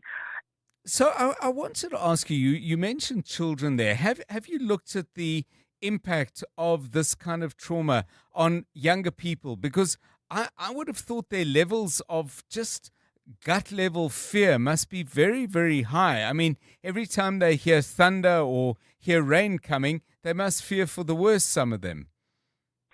That's true. I mean, there are studies, even though I didn't personally conduct studies, but when I was doing my research, I found studies that were also talking about the level of trauma that children go through when faced with disasters. You understand? And let's say, for instance, the previous floods, the dad was swept away and he ultimately passed away, or maybe he couldn't be found, or things like that. You can imagine what that is going to do to the children. Every time there is a little bit of thunder or a little bit of overcast, the first thing they might be asking themselves is that, am I going to lose my mother this time? Am I going to lose my little sister? Or what exactly am I going to lose? You understand, things like that. Children are not able to go to school, which goes also against one of the core objectives of the Sustainable development goals. Kids are not able to go to school because now they can cross rivers. Kids will not be able to go through the bridges. Maybe the bridge has collapsed and things like that. These things they take back what we're trying to do in taking the country forward. Yes. That is why we're saying disasters are in two ways. They can bring about development, but also they can also damage the development that has been happening in the country. What Koketso have you observed about the way this affects relationships between neighbors? Because neighbors obviously, to a high degree, I would think, try to help each other. But after a while, when you've got virtually nothing for yourselves, I would have thought that some of the compassion is in very short supply because there isn't very much that they've got left to give. Yes, you are quite right. That is why on our study we found that there is people who have high level of exposure to vicarious traumatization as a result of being continuously. I mean, at the settlement where we were conducting this research, we found people that had been there since 2016. I mean, can you imagine you being exposed to people drowning, people being flooded, people's properties being damaged since 2016 up until Yes. now? They end up like withdrawing, you understand, as a as a means of coping mechanism for them. I might as well not be able, not engaged with people that are residing there a lot, so that when things happen, then I am there at the back and I am not affected and I am not able to see what is happening. Thank you so much. Koketso Mshane is Assistant Director of Education, Training and Research at the National Disaster Management Center right here in South Africa. And she, together with Chloe Ramapela at the University of Free State, they've written an article that looks at the emotional impact. Chloe Rapela and Koketso Mshane, you can look up their article. This is written under the auspices of the University of Free State. And again, I'm just keen to know if you've ever been hammered by flooding, or maybe some of your family members have been hit either by this latest round. I mean, we've had terrible floods in Northwest as well. That was a little bit earlier in the year. KZN, very well documented, particularly how hard the eThekwini municipality area was hit as well. But give us a call on that on 011 883 0702 and 072 702 1702. It's 27 minutes past 4. EWN Business. Stephen Curtis, a very good afternoon to you. What kind of day have we had on the market? Good afternoon, John. So despite the sort of current conflict in the Middle East, a little bit of optimism for a deal, discussions, various bits and pieces on Reuters and other places suggesting this is what a deal might look like. And that's brought Brent crude down just a little bit to just under $95. Given the JSE All Share, a little bit of space, down 0.2%, 112,761 points. Financials are up 0.32, industrials are down 0.39. Resources are down 0.45% on the day. We see a big recovery from 91. They were down yesterday, but they're up very strongly today, up by around 5%. And then Canol Plus, it's their it's their second full day of trade, John. So they're up 4.42%. Management's been talking up their prospects for a turnaround there of DSTV. Sanlam's up 2% and Momentum's up 1.87%. So financial shares doing quite nicely. The JSE also up nearly 1.5%. And then Telkom, they're up 1.35% on the day. This is where Platinum now starting talks to cut nearly 500 jobs, John. It says keeping 706 workers at the Bakubwang mine is not sustainable. It's a bit of a strange story. They've been planning to produce 1 million tons a year. They're now dropping that to replace it with what they call a single-stage ramp-up. It'll eventually see it to get to 3.5 million tons, but I presume it'll take a little while. ASP Isotopes down 6.5%. Sasol down 4% as well on slightly lower Oil prices. Tongela also down nearly 4%, and South 32 down 2.5%, while the Foschini Group giving up some of yesterday's gains. They're down 1 2/3% at the moment. In the US, so a big company called Broadcom, they are obviously in the tech space, they missed their earnings forecasts, and that's had a bit of an impact on some of the indices there. But the Dow Jones is up 1.57, the Nasdaq is down 0.87, the S&P 500 is down 0.1% at the moment. The gold price, $4,494.07 an ounce. It's up over 1%. Platinum also up at $1,886.65. The rand to the dollar doing quite nicely, 16.25 to the euro, 18.90 to the British pound, 21.85. So, John, really all watching the oil price, I think, and a market, if you like, kind of looking for direction, and at the same time, a little bit of growing concern around what's happening with AI in the US. So it's been driving markets, but there's certainly concerns about the concentration of that and what's happening with those share prices. Stephen Krutis, EWN Business. Thanks, Stephen. Back with us in about 55 minutes' time. Right now, let's get the very latest eyewitness news. Bali Dlamini starting down in Parliament. Thanks, John. Good afternoon. While Parliament will be considering proposed rules that will guide its impeachment inquiry this afternoon, the inquiry has been set up to determine whether President Cyril Ramaphosa faces impeachable offences related to US dollars stolen from his Palapala farm more than 6 years ago. On Monday, Parliament elected Rise Mzansi's Makashule Gana as chairperson to lead the first impeachment committee to be established by the House.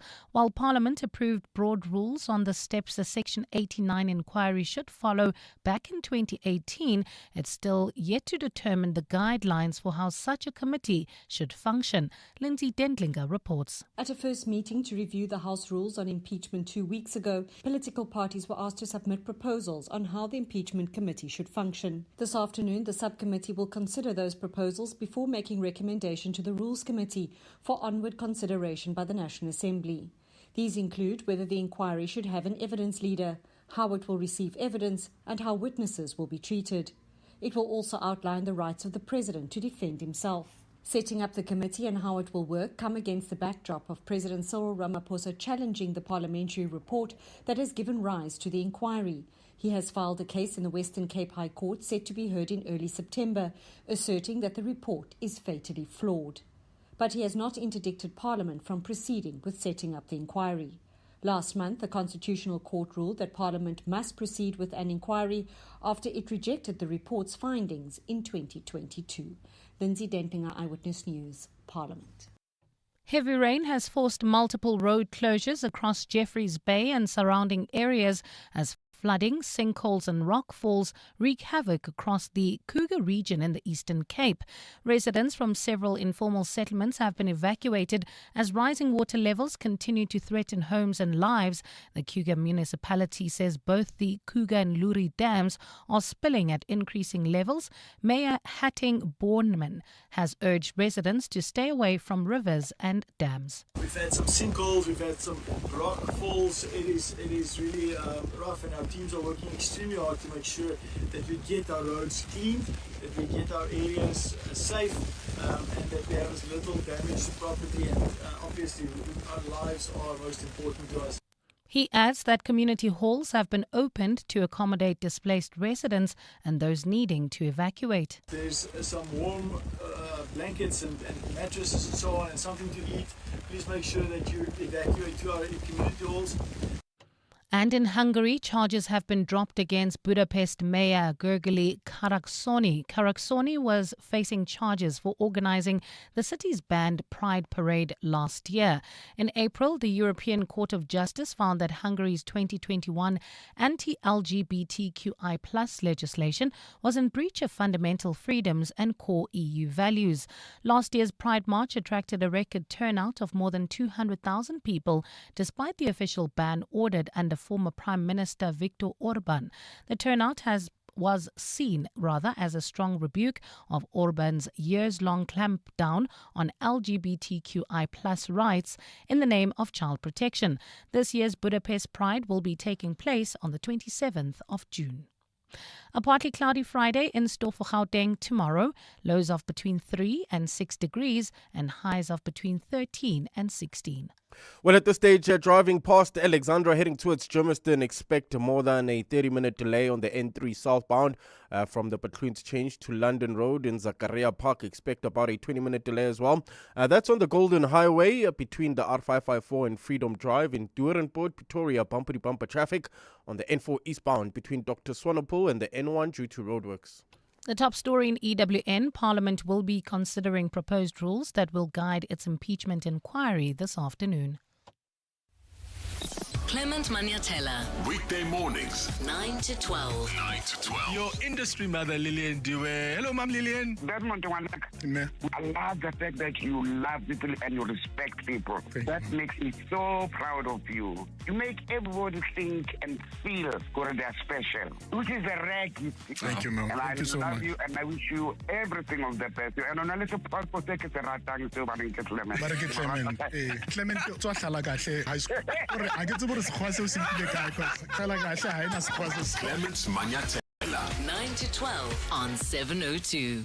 The pain of losing a loved one is never easy. It will leave you feeling overwhelmed. At Clientele, we understand that burying loved ones with dignity truly matters. Our funeral plans pay out cash within just 24 hours, and you receive 200 Rand airtime when you claim to make those important calls. Plus, we cover up to 13 people on one plan. SMS funeral to 31586. That's 31586. Clientele Life is an authorized FSP and licensed life insurer. T's and C's online. Standard rates apply. I'm Samela Kelpoy, an actress and a mum.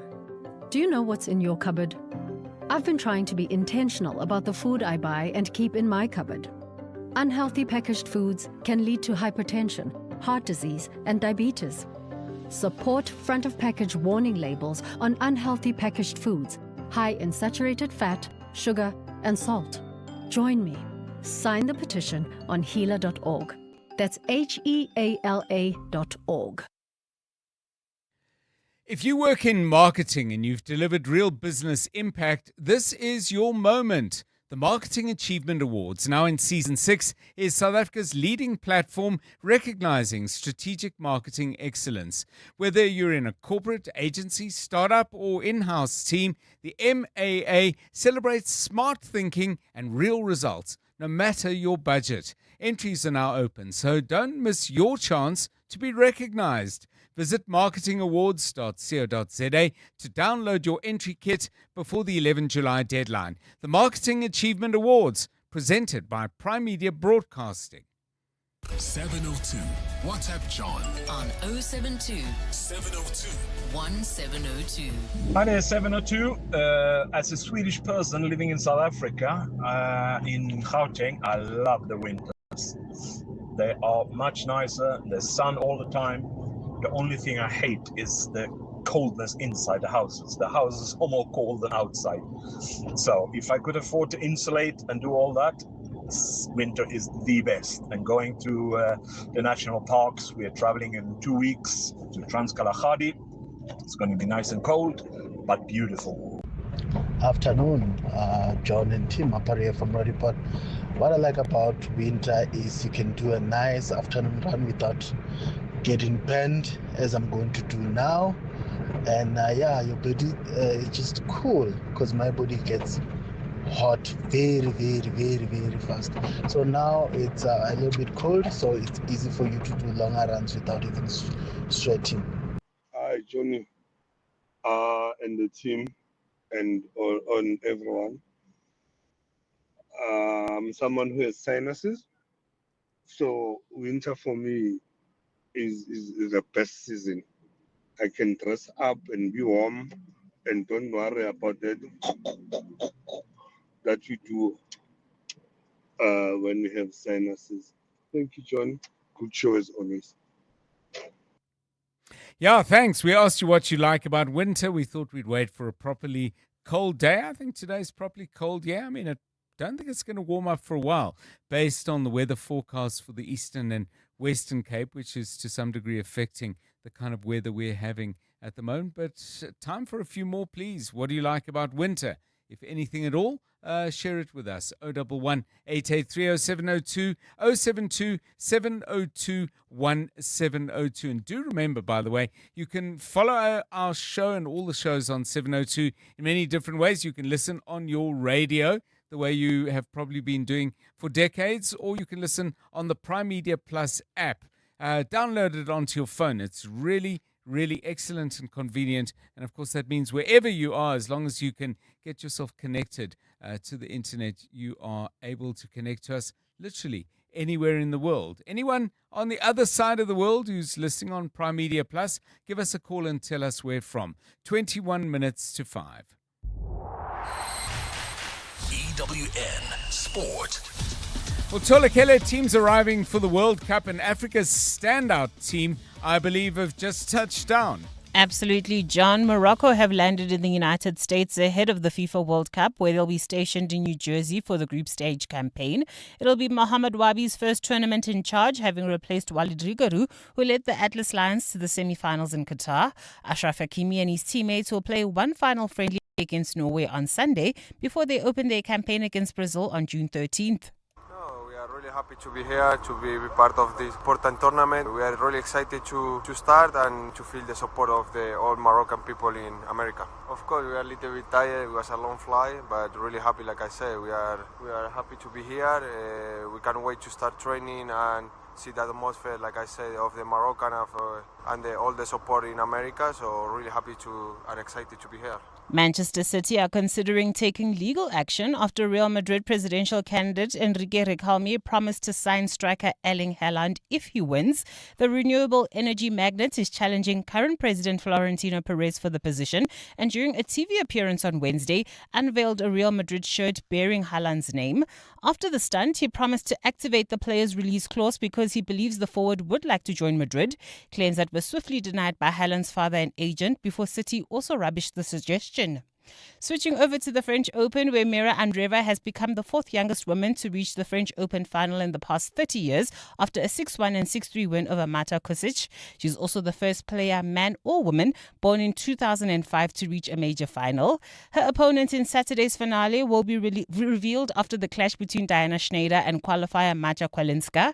The Pole is aiming to become the first qualifier since Emma Raducanu back in 2021 to reach a Grand Slam singles final. For some reason, I don't process it, Like, I'm just focusing on every single match, and I honestly don't feel like it's, like, a huge moment for me. But definitely after the tournament finishes, I will kind of, like, have time to, I guess, be grateful for what happened and process it as well. But for now, I'm just very happy, but I know that I need to focus on the job. Cricket Victoria have confirmed that Melbourne's two Big Bash League sides, the Stars and the Renegades, will merge into a single T20 franchise. The plan will see the Stars retained by the state governing body but rebranded, while the Renegades will be sold entirely to private investors.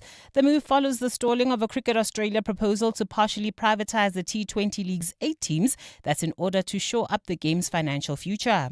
And in live action from the 150th Test at Lords between England and New Zealand, the home side are currently at the crease on 113 for the loss of 7. Batting is Harry Brook on 56 alongside Ollie Robson on 0. Tolakele Mganga, Eyewitness News Sport. EWN Traffic. 18 minutes to 5 now. Traffic getting busy in certain places and extremely busy in others. Sunning Hill is the focus of Karabo Charlie's attention. What's happening there? Yeah, there's slow-moving traffic. This is in Sunning Hill on Witkoppen Road between Rivonia Road and Maxwell Drive, while in Midrand, also traffic a bit sluggish on the N1 northbound from Ellendale to New Road. Driving past Alexandra, expect more than a 30-minute delay on the N3 southbound from the Butlu interchange to London Road, while in the Joburg CBD heading towards Poisons, traffic is heavily backed up on the M1 southbound from Killarney Benz to the Crown interchange. Zakaria Park, you can still expect about a 20-minute delay on the Golden Highway between the R554 and Freedom Drive, and finally in Irene, bumper-to-bumper traffic. This is approaching the intersection of Nelme Pierce Drive and Main Road. For the latest traffic updates, you can also follow us on X at EWN Traffic. There's more EWN on air, online, and on the EWN app. You're with John Perlman on 702. Let's walk the talk. 702 Drive, still to come. We're going to talk property prices a little bit later in the show. It is our weekly feature, which we call Your House, Your Home. We'll do it roughly around 10 to 5. Very interesting document, but one that does need some explaining, that comes out regularly from Stats SA. It's called the Residential Property Price Index. What does it show and what do the numbers actually mean? Particularly when you focus on cities in Gauteng. We're going to be talking to property economist John Luce about that in about 6 or 7 minutes' time. John is on X at John Perlman. But here's a question that I thought we would ask, and we are going to attach it to the possibility of you actually winning yourself some money. Here's the question first up. Thing in my way.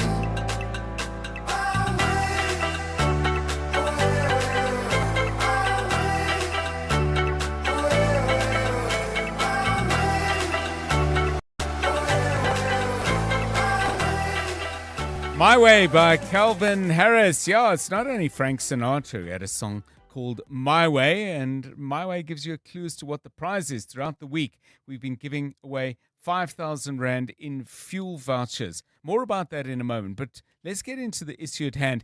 Tell us about the worst person you've driven with in your car. What makes them so terrible to go on a drive with? Now, they could be driving, or they could be a passenger in your car, making it incredibly difficult for you to drive.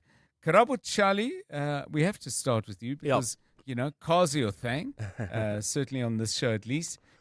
Worst person you've ever had in your car? Worst person I dreaded driving with as when he's a passenger was my dad. Okay. So my dad taught me how to drive. And then every time when I'm in the car with him, even after many years of driving, he'll still be my driving instructor and still teaching me how to drive. As soon as we get into the car, he'll be like, let's put on our seatbelt. And then we drive, and he'll be like, you must be careful, there's a hump ahead. There's a sharp curve, so slow down. You see those robots? That means you have to stop. They're orange. And I'm like, and I'll be looking at him, and I'll be like, dude, I've been driving for more than 10 years now. You can chill in the instructing and navigating. Yeah, did it ever work? No, Chill? it never worked. Okay, but, you know, orange lights, you do have to slow down. I mean, I think your dad's right on that score. Tolakele, I mean, who's the worst person you've ever driven with? And I mean, I suppose if you're awkward, I mean, you can tell us. You're among friends. She knows, and I bet you she's also listening, my mother. Okay. I'm sorry. First of all, John, she treats me like an Uber because she doesn't sit in the front. She goes direct. She sits at the back. She sits at the back. Every time I pick her up and like friends don't know where she sits, they're always like, why are you sitting at the back? She's like, no, I must be comfortable. And I'm like, you can also be comfortable in the front. Yes. And then just like Karabo's dad, she will tell me there's a hump coming up the road. I'm sitting in front. I can see the things. Yes, You don't yes. need to tell me. So she's that person. And then she'll say to you, oh, you see that car speeding. Mind you, the car is like 3 lanes away. Yes. It has nothing to do with me. So now I must be like, no, they're not going to rush. And I can see in the mirror and I'm aware. And then if I play the music too loud, she's like, how can you concentrate? Yeah. Mind you, I'm playing the music loud because she's messing up with my I was concentration. going to say, if you play the music loud, you won't hear. But you say she treats you like an Uber driver. Does she give you stars at the end of? Does she rate you? John, all she gives me is a 50 Rand. And I don't know what Okay. petrol I can buy with a 50 Rand. Well, put it together with another 50, you've got 100. Speaking of the cost of fuel, we're going to be giving people an opportunity to win some money. Worst person that I've ever been with in a car is, and I won't name them, but somebody who drives, and if there are people in the back and they talk to the people in the back, they slow down and they look in their rearview mirror. And if the conversation is really interesting, the speed can drop by as much as 30 or 40%. So, yep, you know who you are. And then many, many years back, I had a friend who, as a passenger, I don't know why he used to do this. I'd pick him up usually to go either practice or play football, and we lived in a neighborhood where there were a lot of stop streets, and at everyone he'd say, he'd look left, look right, and then he'd say, "Okay, my side," and then you were able to go. But if he didn't say, "Okay, my side," the implicit message was you can't leave until he's given the all clear. Anyway, neither of them made me particularly unhappy, but this could make you very, very happy indeed. So throughout this week, we've had 5,000 Rand fuel vouchers to give away, and we're going to give away today's voucher to the person who's got the best, most interesting, most colorful story about the worst person that you've ever driven with. We're doing this courtesy of My Way. My Way, live your way, even if it's in the face of annoying people in the same car as you. So your story, please feel absolutely free to exaggerate and make the story as colorful as you like. There's a 5,000 Rand fuel voucher up for grabs. Get busy now on 072 702 1702. It's 11 to 5. Drive home with John Perlman on 702. Let's walk the talk. Sure, well, it's been a difficult few years, hasn't it, in terms of the economy of the country and the economy of your own household. We alluded to that a moment ago with the fuel voucher we're giving away. For many people, they've sunk a lot of money into their property, and the way property prices move are of crucial importance to all of us, whether we're owning, renting, or simply just concerned about confidence levels in the economy. The Stats SA has just released what's called the Residential Property Price Index. And to try and understand it better, I'm not exactly sure myself what it's looking at and what this particular round of numbers means. Let's bring in someone who understands it very well indeed. John Luce, independent economist, thank you for your time, for joining us on 702 Drive. What exactly does the RPPI actually tell us? What do those numbers mean? Good afternoon to you. Good afternoon, John.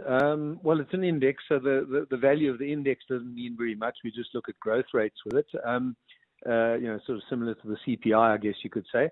And year on year, in other words, from January last year to January this year, there was a 7.8% national increase in the average house price. Okay. That's decent. It's accelerated from the December rate of 7.2%. Been accelerating for quite some time, since about 2023. As interest rates came down, you saw some response from the housing market. So reasonably good picture, driven predominantly by the Western Cape, which is outperforming, and the other big provinces, KZN and Gauteng, for instance, underperforming. But all the ships have been rising on the rising tide. It's just the others less than the Western Cape, and very much to do with interest rate cutting last year. And this is obviously up to January, so it's all before interest rate hiking now has started. So the picture could change, I guess. Does it give us any indications at a more granular level, for example, of whether these are particular kinds of properties, sectional title, for example, versus freestanding houses? What clues does the data offer us in that regard? Yeah, it doesn't, unfortunately doesn't give price category, but it gives sectional title versus freehold breakdown. And interestingly enough, the freehold properties have outperformed sectional title since around COVID time, and still are. Freehold property price average increase 9.9%, sectional title 5.5%. So I would expected that to change, or if not, it would change change soon. Sectional title are generally smaller, on average cheaper, and with those interest rates having gone down, you would have thought that first-time buyers there'd be stronger demand for sectional title, but that doesn't seem to have been the case yet. John, I mean, I guess I'm asking you to read between the lines here, and also, crucially to draw on your knowledge of other trends and studies. But I would have thought, just staying with the theme we've been exploring, that there would be conflicting interests. On the one hand, the greater security in a country with a crime problem of collective living. But on the other, in a country where people are actually battling to make ends meet, might some of the appeal of freestanding be that you can either put up a cottage or rent out one that's already there, and you've got some options to generate rental income? I mean, I know I'm speculating a little bit, but are there is there any other info that maybe gives us clues? Yeah, there's various theories on that, and I suppose at a certain price level, perhaps that could be the case. Income-generating opportunities, as you say, or building on and expansions.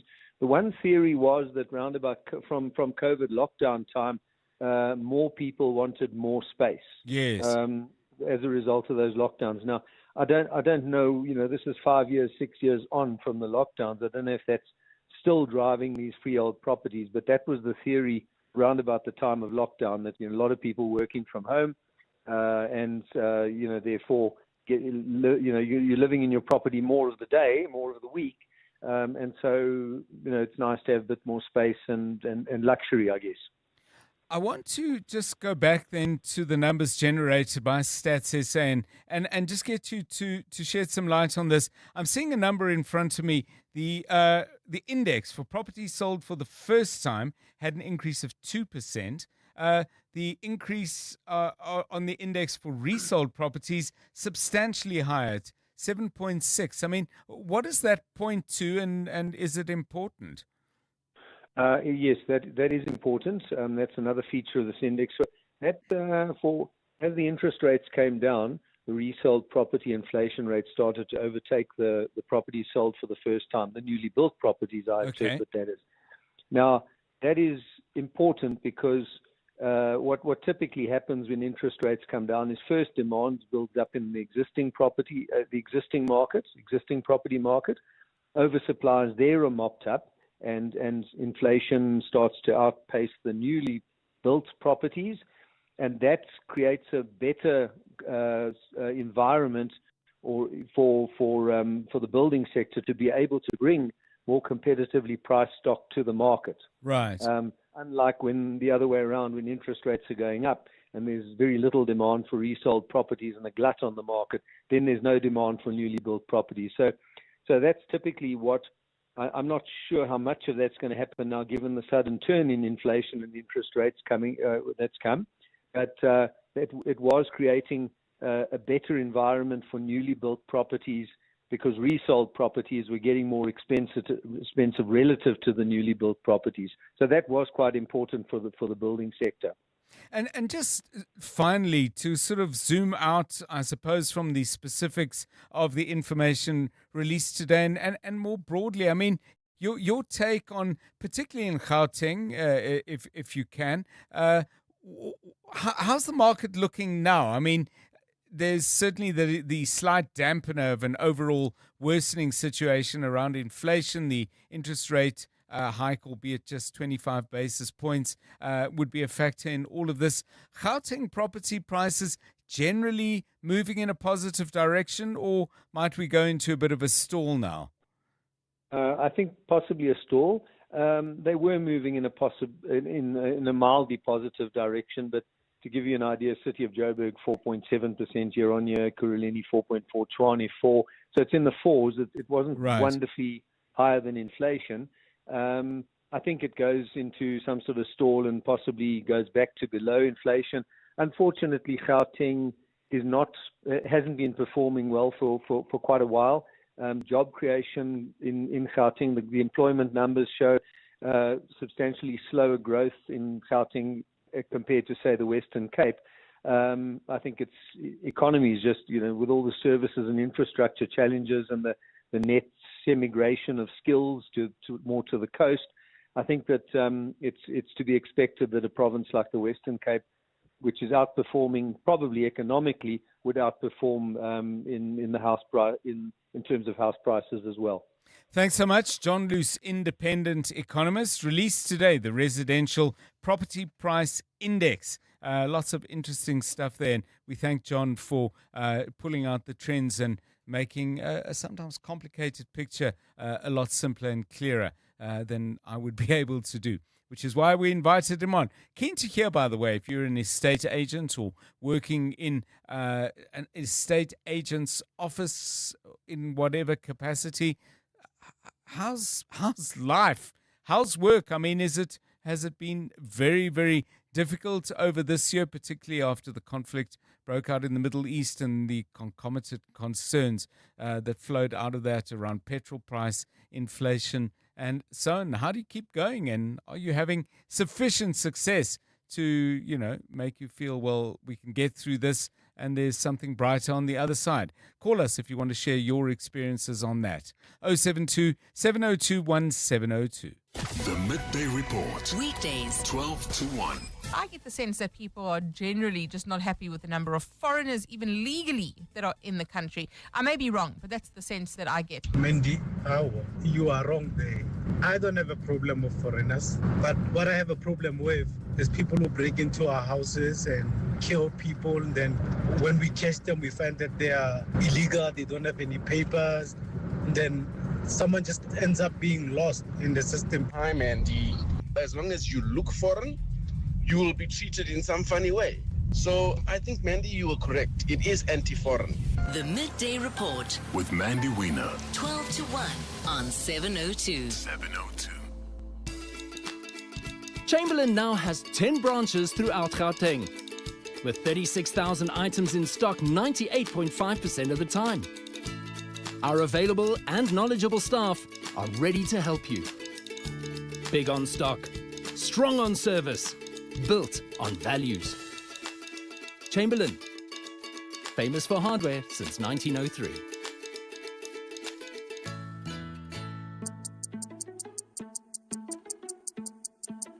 If you're CEO or CFO looking to grow across Africa, then the next 60 seconds are for you. Because in that short time, one bank in Africa will process over 300 million rand. That's 430 billion rand every day. Right now, we have 17.7 trillion rand of the continent's assets under custody management, making us far and away the largest bank by assets in Africa. Which is why in 2025, we were voted Best Bank for Corporates in Africa at the Euro Money Awards for Excellence. So, if you're looking for a bank with scale, we're easy to find. We're in 21 key markets across Africa, and we've been on the continent for 163 years, so we are not going anywhere. Standard Bank Corporate and Investment Banking. Standard Bank is an authorized FSP and registered credit provider. T's and C's apply. It's that time of the year. Sore throats, congestion, wet and dry coughs, pain and fever. For trusted relief for you and your family, ask your pharmacist to recommend a winter survival pack from the Adcock Ingram OTC range. With products like Medikil A, Expigen, Corenza Parac, Adco Napamol, Dilinct Junior and more, we have you covered this winter. Remember, Adcock Ingram OTC, sponsors of Brave.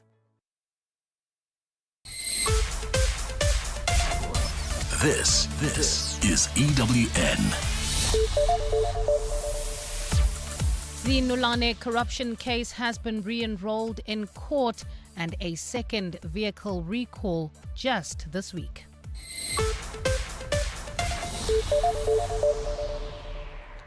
Good afternoon, I'm Bali Dlamini. The National Prosecuting Authority has re-enrolled the Nulane corruption case linked to the Gupta brothers. It follows a Supreme Court of Appeal ruling that set aside the 2023 acquittals. While the accused have failed in their bid to overturn that ruling, the appeal court found in favor of the state, allowing the matter to proceed. The case centers around allegations that 24.9 million rand was paid to Nulane Investments for a feasibility study that helped pave the way for the controversial Estina Frieda Dairy Farm project. The matter is also one of two cases where South Africa was unsuccessful in its bid to have Atul and Rajesh Gupta extradited from the UAE.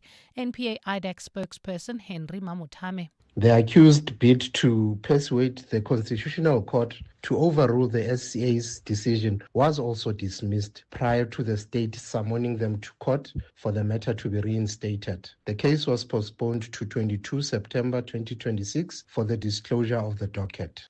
The National Consumer Commission is recalling thousands of Toyota and Lexus vehicles over a potential safety defect.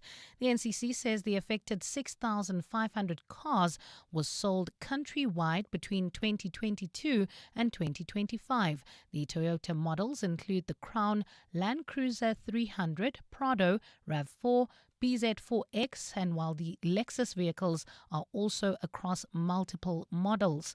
NCC spokesperson Peton Daba. According to the supplier, a parking assist electronic control unit may cause the rear view image to briefly freeze when the reverse gear is selected shortly after this vehicle is started. In some instances, the rear view image may fail to display entirely. Hawks commander Gavin Jacob has admitted he could have better managed the storage of a large drug consignment, which was later stolen from police storage. Jacob, who heads up the Hawks' Serious Organised Crime Investigation Unit in Durban, has been testifying at the Madlanga Commission today. His testimony has been focused on the theft of 200 million rand worth of cocaine from the Hawks offices in Port Shepstone in November 2021.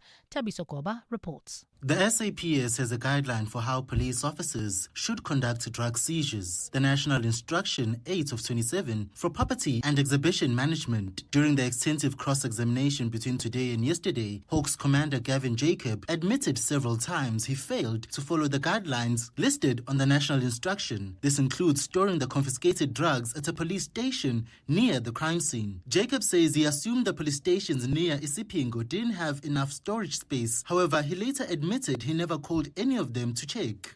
Sitting here today, are you prepared to accept that your assumption was wrong and it was not based on fact? Yes, I concede. I do agree with what you are saying. I made an assumption based on my past experience, not based on fact. Several witnesses have testified at the Madlanga Commission that the Hawks offices in Port Shepstone were not secure. Tabiso Koba, Eyewitness News. President Cyril Ramaphosa has assured his Kenyan counterpart, William Ruto, that South Africans are not xenophobic. Ramaphosa hosted President Ruto at the Union Buildings today during a state visit to strengthen economic cooperation. The bilateral talks touched on growing concerns surrounding the immigration discourse in the country. In the recent weeks, demonstrations have been staged in several parts of the country, with groups calling for stricter measures on illegal migrants. Alfara Mushwana reports from the Union Buildings. In 2022, South Africa granted visa-free access of up to 90 days per calendar year to Kenyan citizens holding ordinary passports. The move was aimed at strengthening travel and economic cooperation between the two nations while promoting regulated and controlled migration. Amid growing concerns by some groups in South Africa over illegal migration, President Cyril Ramaphosa has assured Kenyan President William Ruto that Pretoria is not opposed to foreign nationals. South Africans are not xenophobic. South Africans are Africans. They want to live with other Africans peacefully, and our people are calling on us as leaders to resolve the many challenges that are brought to bear by the challenge of migration. Ramaphosa and his ministers have, however, emphasized that South Africa remains committed to lawful migration and regional cooperation. Alpha Ramshwana, Eyewitness News at the Union Buildings in Pretoria. And in Australia, the man who disarmed one of the alleged perpetrators of the deadly Bondi Beach shooting has been charged with assault. According to reports, Ahmed Al-Ahmed is accused of assaulting his father. He has denied the allegations, telling broadcaster ABC they were not true at all. He is expected to appear in court on the 29th of June. The Bondi Beach shooting took place in December last year, with two gunmen targeting Jewish Australians and shooting 11 people on the day, killing 10 of them. Gold is trading at $4,457.91 an ounce. The rand is at 16.27 to the dollar, 21.87 to the pound, 18.93 to the euro, and Brent crude oil is at $95.45 a barrel. Driving past Alexandra, heading towards Bedford View, you can expect more than a 30-minute delay on the N3 southbound. That's between the Between Interchange and London Road, while in Edenvale, expect delays on the R24 westbound between Edenvale Road and the Kilulis Interchange, and in Sunning Hill, traffic remains sluggish on Witkoppen Road between Rivonia Road and Maxwell Drive. In your sport, Itumeleng Khune gives Ronan Williams a vote of confidence with Bafana Bafana a week away from their FIFA World Cup opener. The Stormers need a perfect game plan to cause an upset against Leicester in the United Rugby Championship semi-final, and Serena Williams and Victoria Mboko to make their doubles debut at the Queen's Club. A partly cloudy Friday in store for Gauteng tomorrow. Johannesburg drops to overnight lows of 3 degrees, peaking at 14. Pretoria 6 and 16, and Vereeniging 4 and 13 degrees. The top story in EWN. The National Prosecuting Authority has re-enrolled the Nulane corruption case linked to the controversial Gupta brothers. EWN, in touch, in tune, and independent. For the latest, visit ewn.co.za or download the EWN app.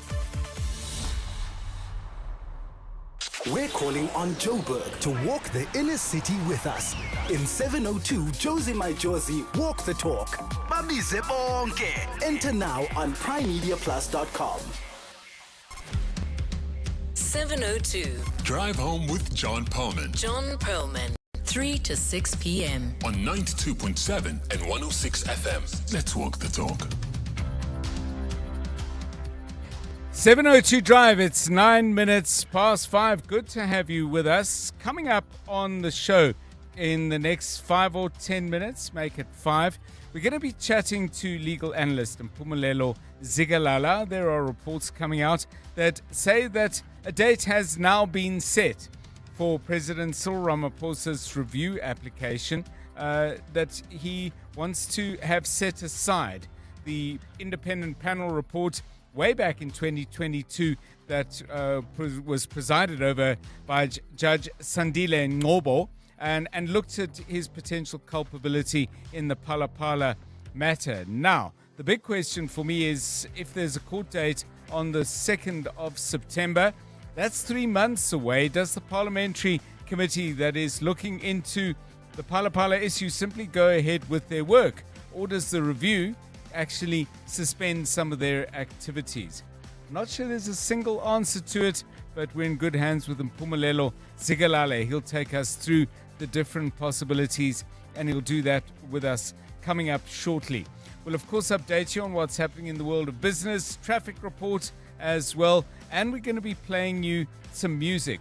More on that in just a moment. In fact, why don't we play you a little bit of music now? No, let's hear what some of you had to say, and this is a question we asked you in the context of that 5,000 Rand My Way fuel voucher that we've got to give away. Who is the worst person that you've had in your car, either because they're driving in a way that you find unbearable, or you're driving and they behave as passengers in a way that's equally unbearable? We ask for your stories. Here's a few.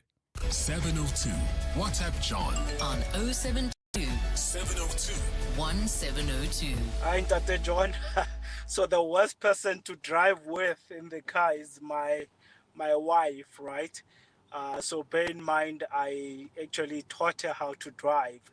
So now every time we're on the road and maybe I'm driving too fast, she would tell me, please slow down. And when I'm maybe close to the yellow lane, she would tell me to say, please drive on the center of these of the lane, right? In between the lanes, right? So that's what she would say. So basically, it's like reverse psychology, because whatever I said to her or I was saying while I was training her or teaching her how to drive, now she uses it against me, and I get so annoyed. I get so annoyed about it, right? But yeah, that's that. John, yes, this guy that travels with me on a lift club was so annoying. He was showing off, Tata John, about going home and eating crab curry. Nice, pungent, hot, spicy crab curry on a very, very cold day. He was making us all feel so jealous in the car, and he was practically rubbing it in, that we are not so lucky and fortunate as he is. We're going to our bland food. But the very next day when he returned, he complained bitterly when he took a bite of the crab. The shell was so hard, he lost 2 of his teeth. So they say that karma catches up with you. And we were so grateful, and we had a great chuckle about it, and said he deserved it because he was practically showing off. Guys, have you ever been told how to drive by a 9-year-old who obviously does not have a driver's license, or a learner's license, or any other document besides a birth certificate. Yep, I have to listen to my daughter tell me how to drive. Mommy, slow down. Mommy, why is that car moving faster than you? Mommy, why are you too slow? You slow down. Mommy, you too slow. Move a bit fast. Oh, she looks at the speedometer. Why is it going at such a high speed? Oh, Mama, it says 120. Yo, guys, try that and tell me what you think. This is Charity, Mama the Girls. Yeah, I mean, say to her, when your feet can reach the pedals, you can have an opinion. You'll have a long wait. 9-year-olds telling you how to drive. What about other family members? Namgwezane says, the worst person to have in the car is my sister. You will ask her which turn-off to use. She goes dead quiet. Then you assume she doesn't know the route. Then a kilometer later, she says, yeah, I knew that you were supposed to take the off-ramp 1 kilometer ago. Why didn't you say I asked? Because becomes the obvious question, and then dead silence until we get off track again. 14 minutes past 5. You won't get off track, though, if you listen carefully to Karabo Charlie. EWN Traffic. This EWN Traffic is brought to you by Outsurance. SMS out to 45142 now, and you could save on car insurance. If you don't, ask them for 500 Rand. Karabo, what's happening in Sandton? Yeah, if you're leaving Sandton heading towards the Bryanston area, there's an accident scene. This is on Sandton Drive at Winnie Mandela Drive. This is causing more than a 30-minute delay all the way from Catherine Street. So avoid that route at all costs, or take a chill pill and maybe rest a little bit in the office and then leave later on if you're heading towards Four Ways Bryanston, leaving Sandton. In Alex, heading towards Germiston, expect about a 30-minute delay as well on the N3 southbound between the Butlu interchange and London Road. In Edenville, there's slow-moving traffic on the R24 westbound between Edenville Road and the Gilulis interchange, while in Midrand, traffic is sluggish on the N1 northbound between Allendale and New Road. In the Joburg CBD, traffic is heavily backed up heading towards Boysons. That's the M1 south between Killarney Benz and the Crown interchange. Zakaria Park, also expect about a 20-minute delay. This is on the Golden Highway between the R554 and Freedom Drive. And finally in Irene, bumper-to-bumper traffic approaching the intersection of Nalmapius Drive and Main Road. If you come across any other traffic issues, kindly WhatsApp us on 072-702-1702. There's more EWN on air, online, and on the EWN app. Seeing the Outsurance pointsmen on your route is like the feeling you get when you fill your tank the day before the fuel prices go up. Just makes you feel good. The Outsurance pointsmen are traffic heroes, easing congestion and helping everyone to get where they need to be quickly and safely for the past 20 years. Just another way you always get something out. In proud partnership with 702, show them some love online using hashtag pointsmenlove. Outsurance is a licensed insurer and FSP. You're with John Perlman on 702. Still to come on the show around 20 to 6, we're going to be playing some music. Now, there are some singers whose voices you just could recognize absolutely anywhere. Even if you don't know the song, you definitely do know the singer. Some of them are well known and they stand out a mile. Others are very, very distinctive, but you might have to do a little Googling to actually get their names. Take a listen to this. Who do you think you are? Bless your soul.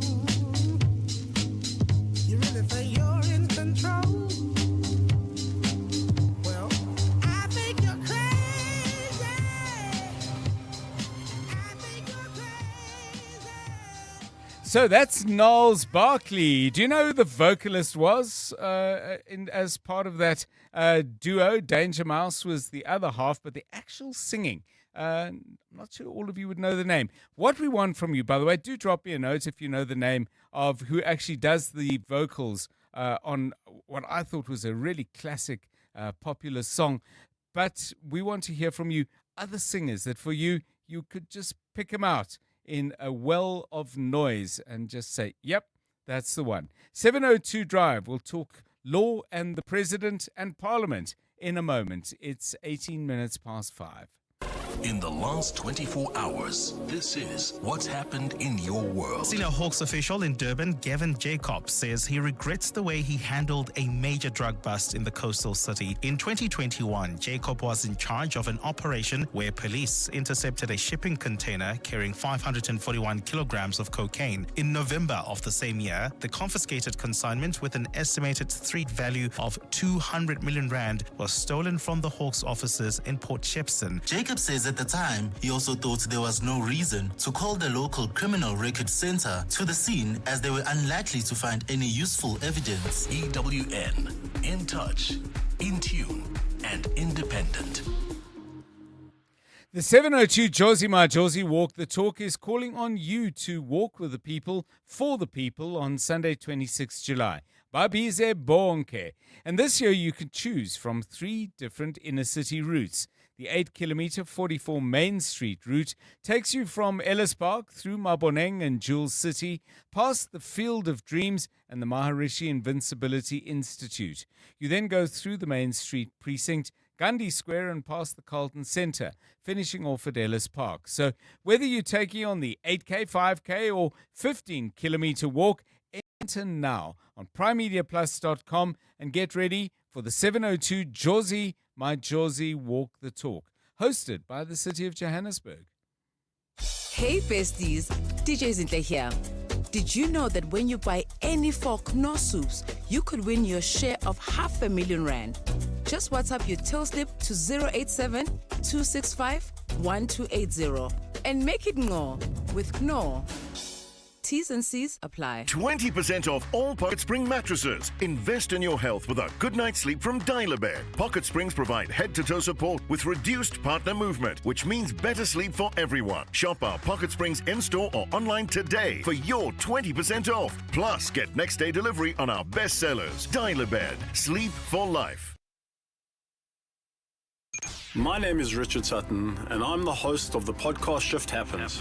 This podcast is about you and the seasons of growth, change, and transformation that shape who you become. My guests are people who have walked long, difficult roads and along the way developed the tools and skills they needed not just to survive, but to thrive and make a real impact in the world. So if you're feeling stuck, uncertain, or searching for what's next, this podcast is for you. Welcome to Shift Happens. Now streaming on primemediaplus.com, the Prime Media Plus app, Spotify, and Apple Podcasts. You're with John Perlman on 702. Let's walk the talk. 21 minutes past 5. Let's talk law and parliament and politics. I think it's fair to say the Western Cape High Court has now set a date to hear President Cyril Ramaphosa's bid to overturn a report that was done in Parliament. It was called the Section 89 Independent Panel Report looking into the Phala matter. The date is the 2nd of September and the matter is set down for 3 days. Now, that's nearly 3 months away. The question I want to better understand is the parliamentary committee that is also beginning with its processes of once again looking into everything that happened at Phala and all the legal and political and, dare I say, moral implications of that is already busy with its work. They picked a chairperson earlier this week. We had Makashule Ghana on the show. If you missed that, you can pick that up on primemediaplus.com. So they're busy. They're expecting to steam ahead. But does this change anything? Mpumelelo Zikalala is a legal analyst and joins us now on 702 Drive. Mr. Zikalala, welcome and thanks for giving us your time on 702 Drive. I know that the president has indicated, if I understood his words correctly, that should he get the go-ahead from the High Court to have this review application heard, he would also push for Parliament's activities to be put on hold. If that is indeed the case, what does the law say? What's likely to happen? Good afternoon to you. Good afternoon to you, Nisonop. Good afternoon to your listeners. That's what would need to happen. But from a technical basis, the president would need to write to whoever the chairperson is of the parliamentary committee and also to the speaker and say to them, can you hold off or do you want me to go to court to get an interdict? If I don't get an undertaking from you, then I'm going to go to court and request such. they may respond and say, by the way, we are not doing it out of our own free will. We are doing it because there's a constitutional court order that has instructed us to do this. So we cannot disregard that order and take things as if we would want to do it.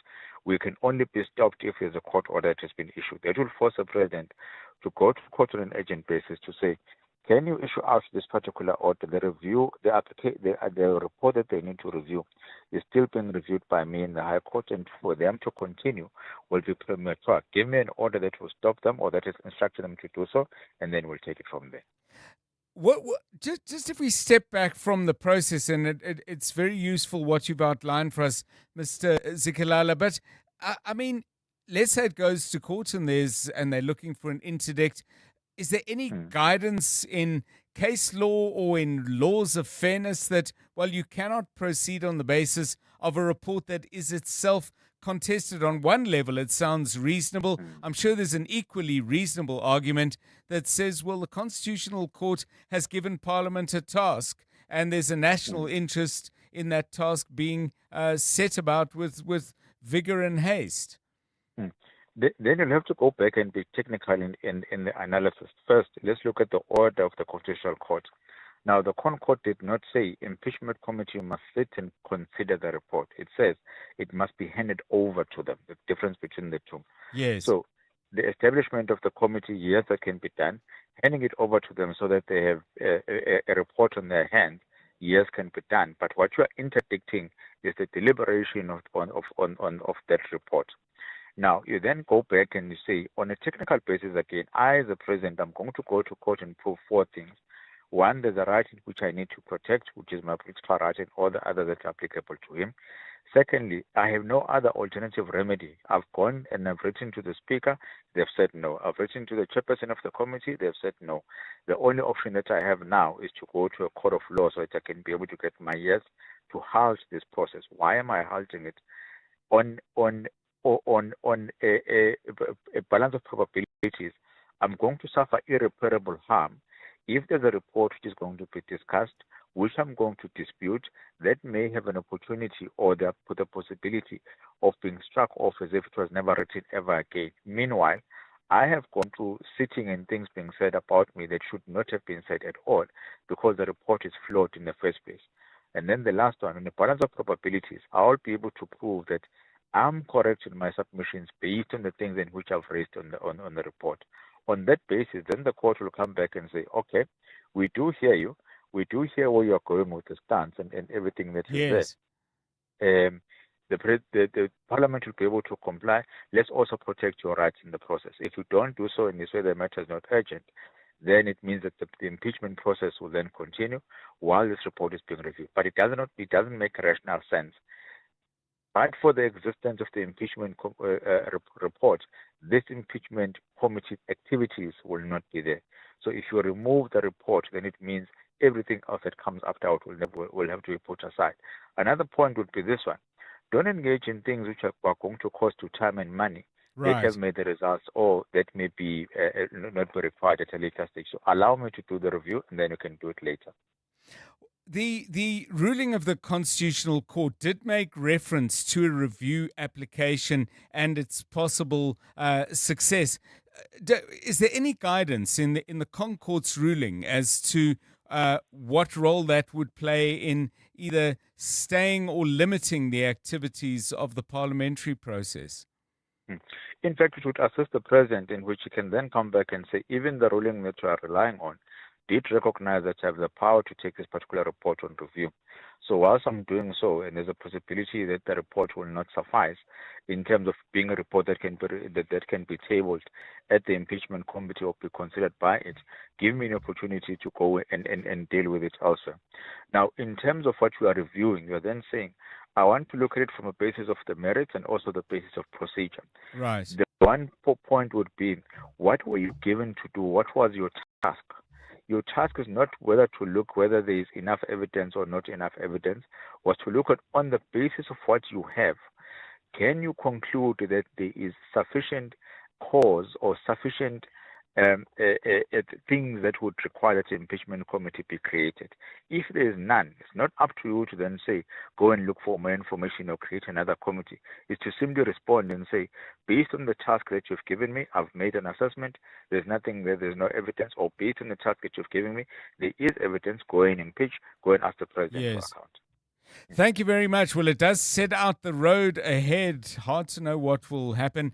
I don't imagine the parliamentary committee and its chair actually agreeing to suspend their activities over the next 3 months, either in whole or in part, while this review application is actually in process. And then the 3 days of hearing, just to remind you, September 2, 3, and 4. That's what it's set down for. And then, of course, there's judgment that may take some time as well. But that's my expectation. So I think maybe the interdict then becomes something very firmly and squarely on the table.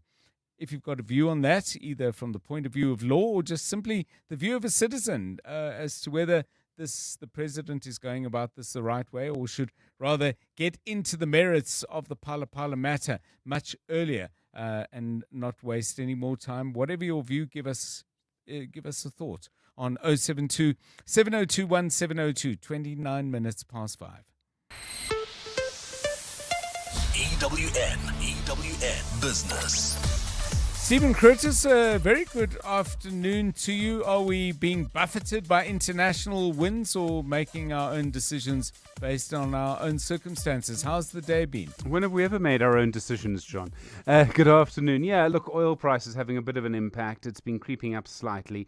Brent crude sort of moving up a little bit in the last hour or so, but the all share ending the day down 0.47%, 112,453 points. Financials up 0.29%. Industrials down 0.87% and resources down 0.92% on the day.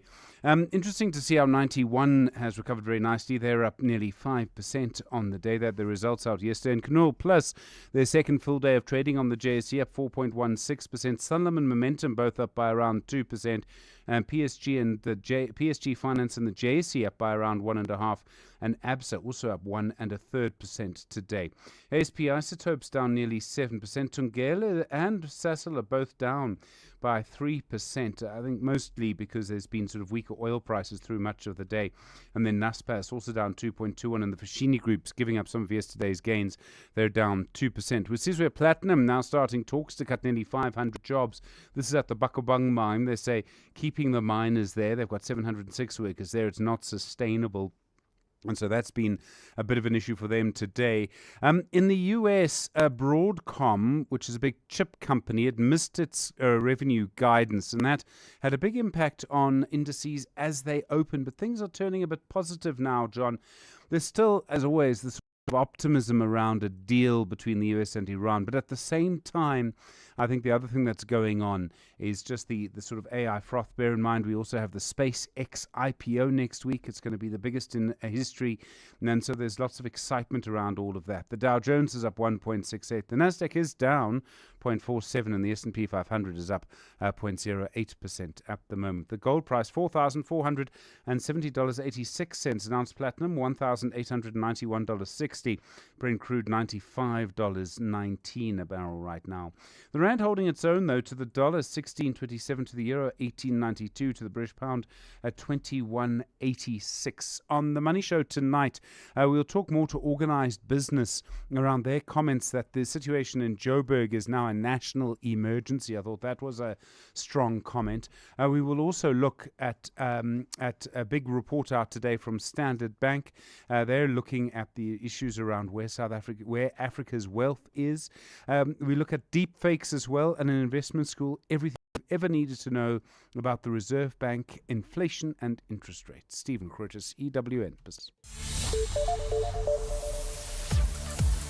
Thanks, Stephen. Very interesting comments on the city of Johannesburg, and plenty more to explore between 6 and 8. 28 minutes to 6, the latest Eyewitness News once again. Here's Mbali Dlamini.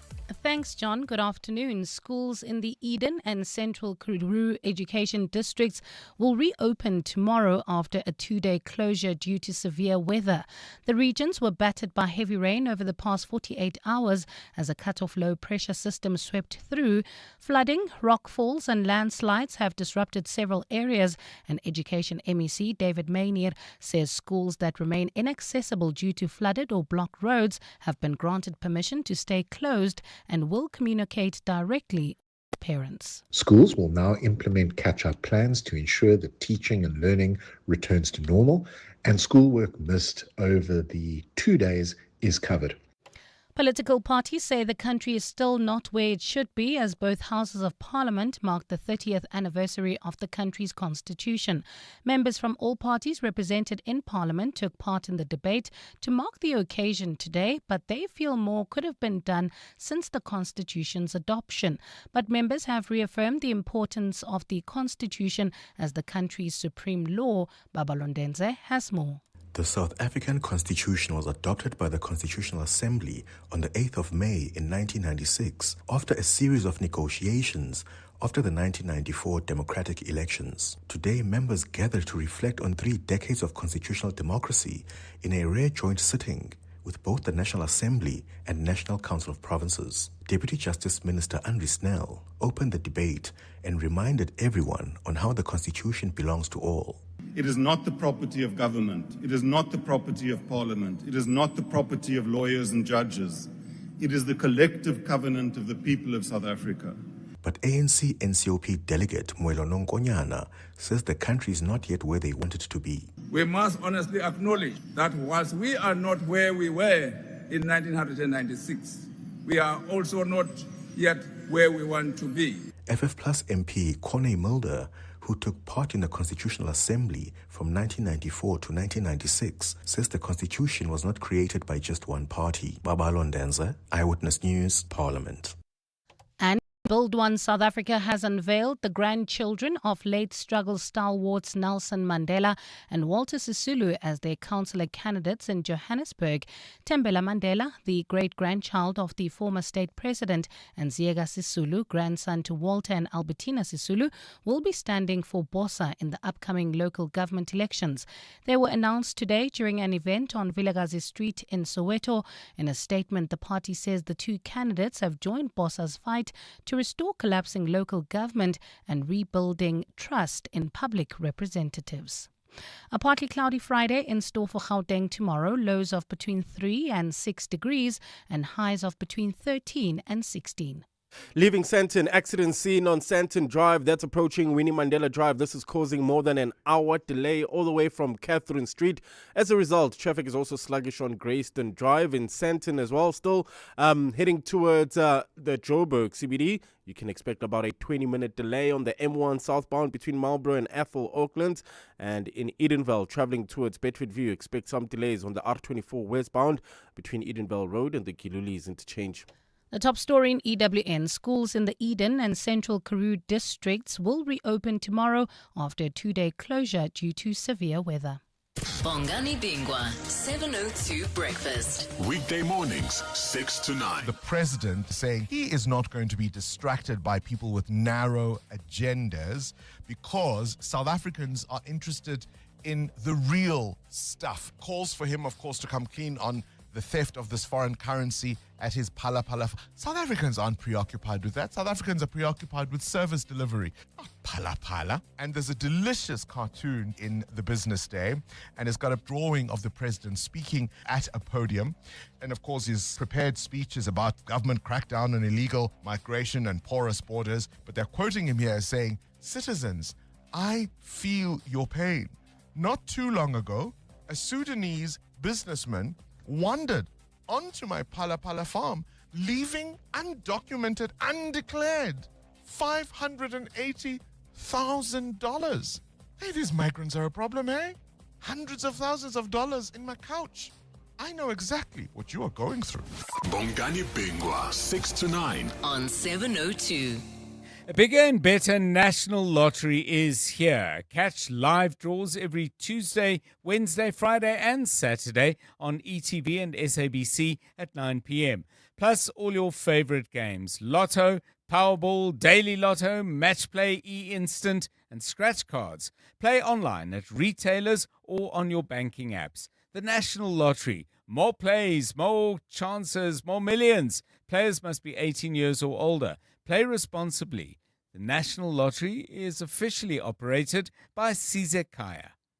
When choosing a university, facts matter. WITS is ranked #1 in Africa in the 2026 Center for World University Rankings out of more than 21,000 universities worldwide. This ranking uses objective data to assess universities on the academic and employment success of alumni, research quality and impact, as well as major distinctions and awards. No spin, no surveys, no perceptions, just facts. WITS has earned its place in the ranking that matters. WITS, for good. wits.ac.za. Mzansi, Akwele asked, and you chose. The brand new delicious mango sparkling flavor is here.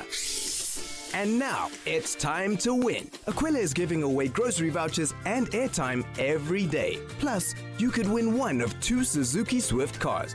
To enter, get your Akwele Mzansi Mango in store and find the unique code under the cap.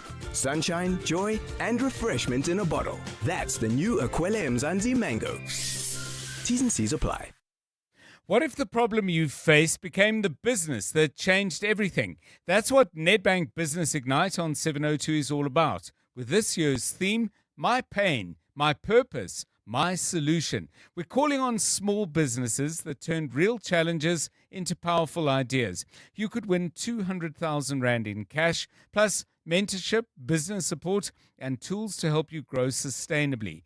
Enter the Nedbank Business Ignite on 702. Now at primemediaplus.com or igniteyourbusiness.co.za. See money differently. Nedbank, an authorized FSP and registered credit provider. T's and C's apply. 702.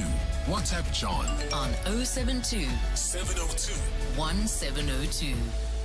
Hi, Dr. John. The worst person I've ever been in the car with is all of my clients that get in my car as an Uber driver. Dr. John, these people will tell you, oh, can you see that one? He's not driving. Oh, he's not wearing his seatbelt. Oh, this is what's happening. And then they talk about, oh, I'm so glad you can drive so well. I hope you didn't buy your driver's license. And then my answer is, I bought it at Woolworths. And then they're like, oh, and then they don't know what to say after that. I'm like, oh my God, I can't wait for this ride to be over. Guys, please stop coaching us when we drive. You called us to come and pick you up, not the other way around. Shut up. For me, the worst person I ever drove with was one of my exes. Within a kilometer of your house, she would be absolutely fuming at every single driver on the road. And I'm a calm driver. I just make sure that I don't get involved in accidents. And she would be almost at the end of the earth, that the whole world is going to come down on her because the traffic is so bad. And the crazy thing is she was a sales representative, which means she had to drive around all day. So I don't know how she ever handled the job. That John, the worst person to drive with is my boyfriend, and I hope he's not listening. Hey, that guy, when you are driving, especially long distance, he's like, Sheba, like, look. Dude, I can't look there because I'm looking here where we're going. Otherwise, if I look there, then both of us are gonna, and that's it. We're done. We're dead because you're distracting me. And I know he's listening, and he better stop. Okay, so we're getting lots of great entries. The worst person that you've driven with, either as a driver or a passenger. Give us a call if you want to add in one more. We, don't forget, have that 5,000 Rand My Way fuel voucher to give away, and we're going to be doing that soon. But let's do sport first. EWN Sport.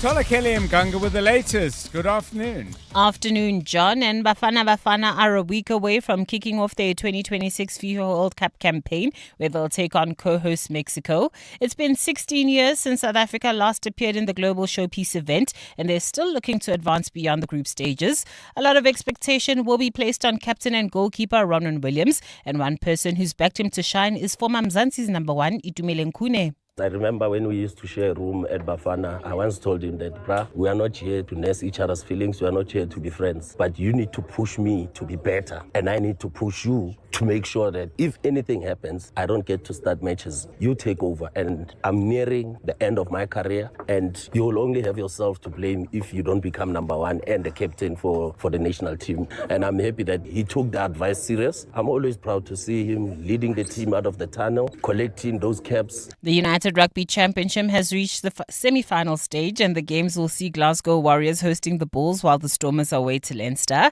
Their defence coach Rito Hlongwane says nothing less than perfection will do for the men from the Cape. That's when they go up against the defending champions. Pretty much everyone's template in rugby, you know. The more opportunities, the more a team gets into the 22, the more they'll get opportunities to score. So if we want to stand a chance, we'll have to limit their entries, and I'm sure they'll try to do the same thing from our side. Mira Andreeva has become the fourth youngest woman to reach the French Open final in the past 30 years, following her 6-1 and 6-3 win over Marta Kotsik. Her opponent in Saturday's finale will be revealed after the clash between Diana Schneider and Marta Kalinski, who are currently on court. An update from the first set sees Kalinski 3-2 up. At the same time, world number 9 Victoria Mboka will partner Serena Williams in the doubles at the HSBC Championships at the Queen's Club. The news comes days after the 23-time singles Grand Slam champion announced her return to the WTA Tour, having last played a tour-level match at the 2022 US Open. Williams and Mboka were awarded a wild card into the 16-team doubles draw, while Mboka will make her debut at the grass court event. And switching over to Lords, where England are currently at the crease on 118 for the loss of 8. That's in their first test against New Zealand, which is currently being delayed by the rain. At the crease was Ollie Robson on 1 alongside Josh Tang on 4. Tola Mganga, Eyewitness News Sport. EWN Traffic. At 16 to 6, this EWN Traffic is brought to you by Outsurance. SMS out to 45142 now. You could save on your car insurance. If you don't, ask them for 500 Rand. Santon is the focus of Karabo Charlie's concerns. There's some others as well. Here he is. Yeah, leaving Santon, heading towards the Bryanston area. There's an accident scene. This is on Santon Drive, approaching Winnie Mandela Drive, causing more than an hour delay all the way from Catherine Street. As a result, traffic is also sluggish on Grayston Drive. Still in Santon, this time heading towards the Joburg CBD.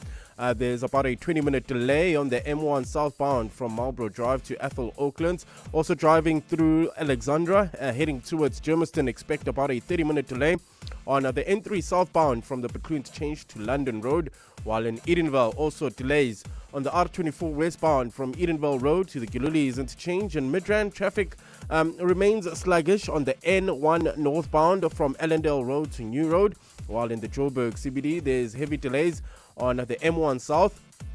That's between Killarney Bends and the Crown Interchange. Devland, slow-moving traffic on the Golden Highway. This is between the N1 and the N12. For the latest traffic updates, you can also follow us on X at EWN Traffic.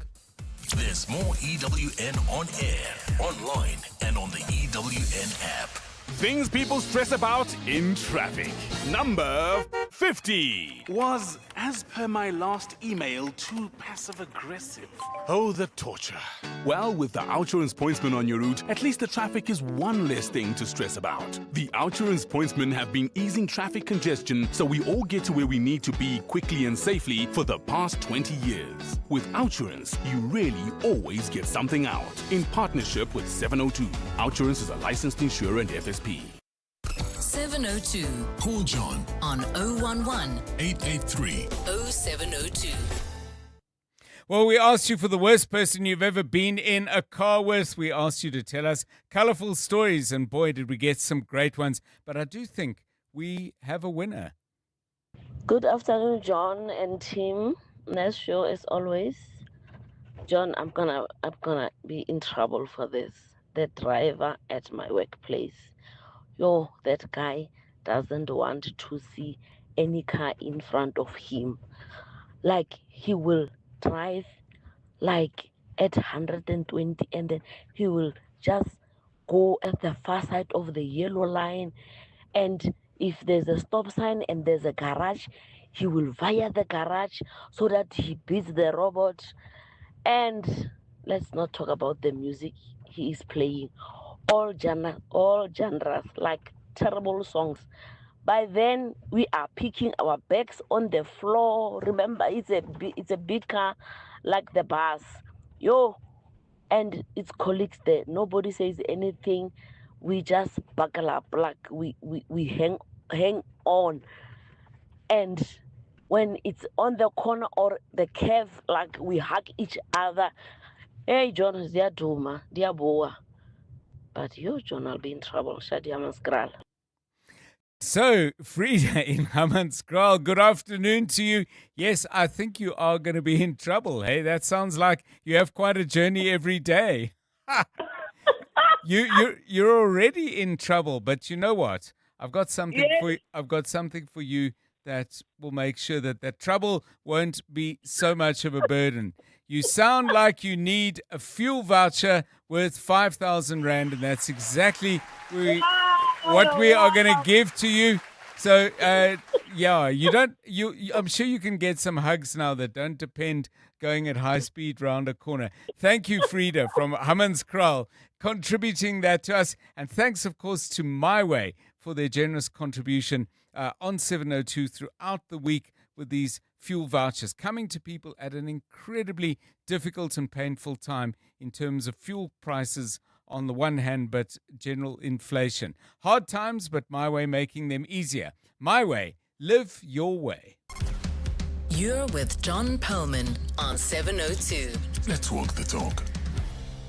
Okay, it's time for some music. Now, we've focused quite a bit on singers' voices, and today we were thinking about people who have really distinctive voices. Singers who, even if you may not know the song, even if you're listening in a crowded and noisy room, you actually can say, yes, I know them. I know that song. So the song we've been playing, the name that actually appears against the song title is not the name of the singer. Let's hear the song and then let's say more about it in a moment. I remember when I lost my mind. There was something so pleasant about that place. Even your emotions have an echo in so much space. And when you're out there without care, yeah, I was out of touch.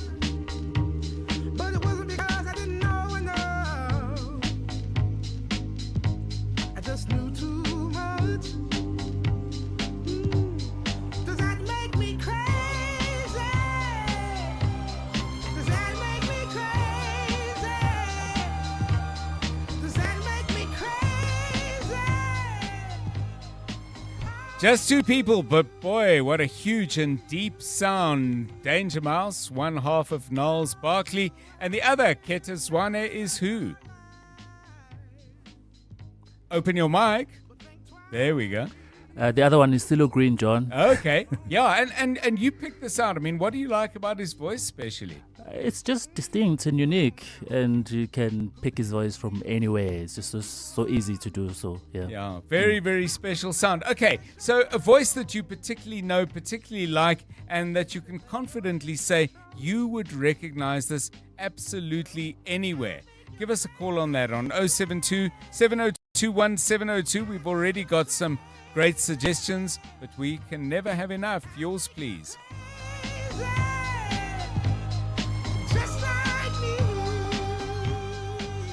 In the last 24 hours, this is what's happened in your world. Senior Hawks official in Durban, Gavin Jacobs, says he regrets the way he handled a major drug bust in the coastal city. In 2021, Jacob was in charge of an operation where police intercepted a shipping container carrying 541 kilograms of cocaine. In November of the same year, the confiscated consignment with an estimated street value of 200 million rand was stolen from the Hawks offices in Port Shepstone. Jacob says at the time, he also thought there was no reason to call the local criminal record center to the scene as they were unlikely to find any useful evidence. EWN, in touch, in tune, and independent. If your network provider was becoming too expensive, you'd switch, right? So why pay more for car insurance? Switching to Outsurance saved 45-year-old Jason 520 Rand on his 2025 Hyundai i10. Get a quote now, and if OutSurance can't save you money, ask for 500 Rand or 1,500 if you've been claim-free and with the same insurer for 3 years. Do it now. SMS out to 45142. That's out to 45142. Licensed insurer and FSP. TCs and information online. Mzansi, Take-A-Lot's senior cards, and boy have you been shopping. To say thank you for all your support, we're bringing you the Thanks a Lot sale. Get up to 60% off must-have beauty, sports gear, latest tech, TV and appliances, everyday essentials, toys and more. To know you is to spoil you. Shop the Take-A-Lot Thanks a Lot sale from 25 May to 7 June. 702. WhatsApp John on 072 702 1702. Hi, Dr. John and the listeners. One of my favorite singers and someone that has a distinctive voice that I will know anyway is Sam Smith. Yeah, Sam Smith. I haven't heard the guy's music in a long time since his debut, but every time I hear a song that I don't know by him come on, I just know that it's him. Victoria from Pretoria. You hold my hand. Oh, won't you stay with me?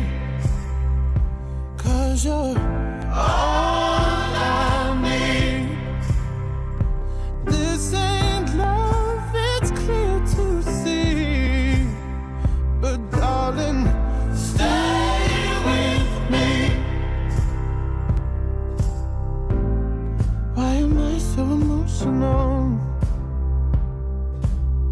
No, it's not a good look and some self-control. Deep down I know this never works, but you can lay with me so it doesn't hurt.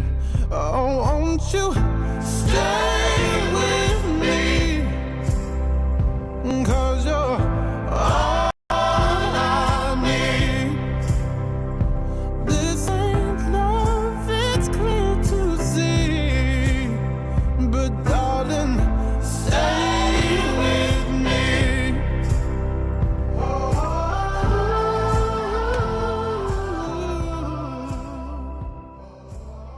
Sam Smith, Stay With Me, a very distinctive voice indeed. Lolly asks, who sings the opening lines of Dire Straits' Money for Nothing? That is the voice I always recognize. Well, my understanding is the introduction, that high note song, falsetto introduction, is actually sung by Sting, who with Mark Knopfler is the co-composer of that Dire Straits hit, something off their 5th studio album, which many of you will recall, called Brothers in Arms.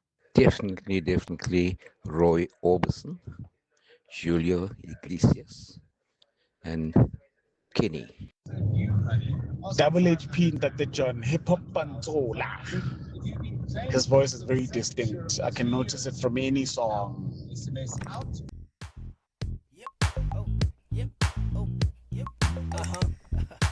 What would summer be without Jabba? And what would Jabba be without a sample? And what would a sample be without Magic Keys himself? Bona, ooh, God. This time I got the very best of imagination on this track. Music and lights as we know it. Sticky Master Prep on the decks. Ross at the back. Rema Bena somewhere in the party. Oh, check. Get it like a GT, fly like Saranta Bole. Another hit like it's wonderful. Beat you like a flabale bole. Make to an fashionable. Mona never on corner. Move heels, got the music in my bonnet. Got skills, hanga jale what I'm gone. Make a few meals, get a new deal retore. Rusting back to Drakensberg. Freshly black, a vinyl bag. Tulumo Sagaga travelers check. DJs Buga, the Hamata make. Binantenza Washington, Gigante Gobo Hilton. We bring the after party back in then. Jabba bringing you the life MZ. Distinctive voices in popular music. Nayan picks out Anthony Kiedis of the Red Hot Chili Peppers. Quite a few people are plumping for Leonard Cohen. Boy, one of a kind. I don't think there's anyone who sang like Leonard Cohen or even actually tried. What else? What other songs have we got in terms of distinctive voices? Barry White. A lot of people coming for Barry White, and Rasi Paga says Nina Simone has a signature voice and also picks out Barry White. His voice is outstanding, that baritone, and also picks out the British singer Linton Kwesi Johnson. Millie Jackson, Rasi Paga says her voice is an asset.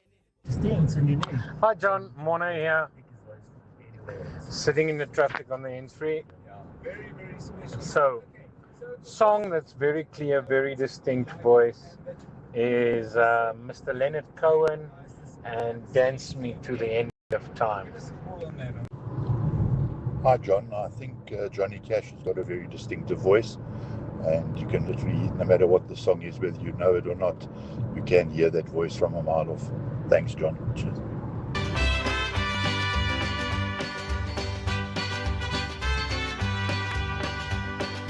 Love is a burning thing, and it makes a fiery ring.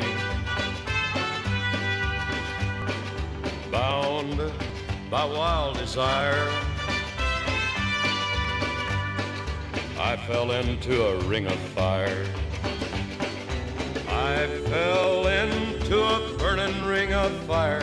I went down, down, down, and the flames went higher. And it burns, burns, burns, the ring of fire, the ring of fire.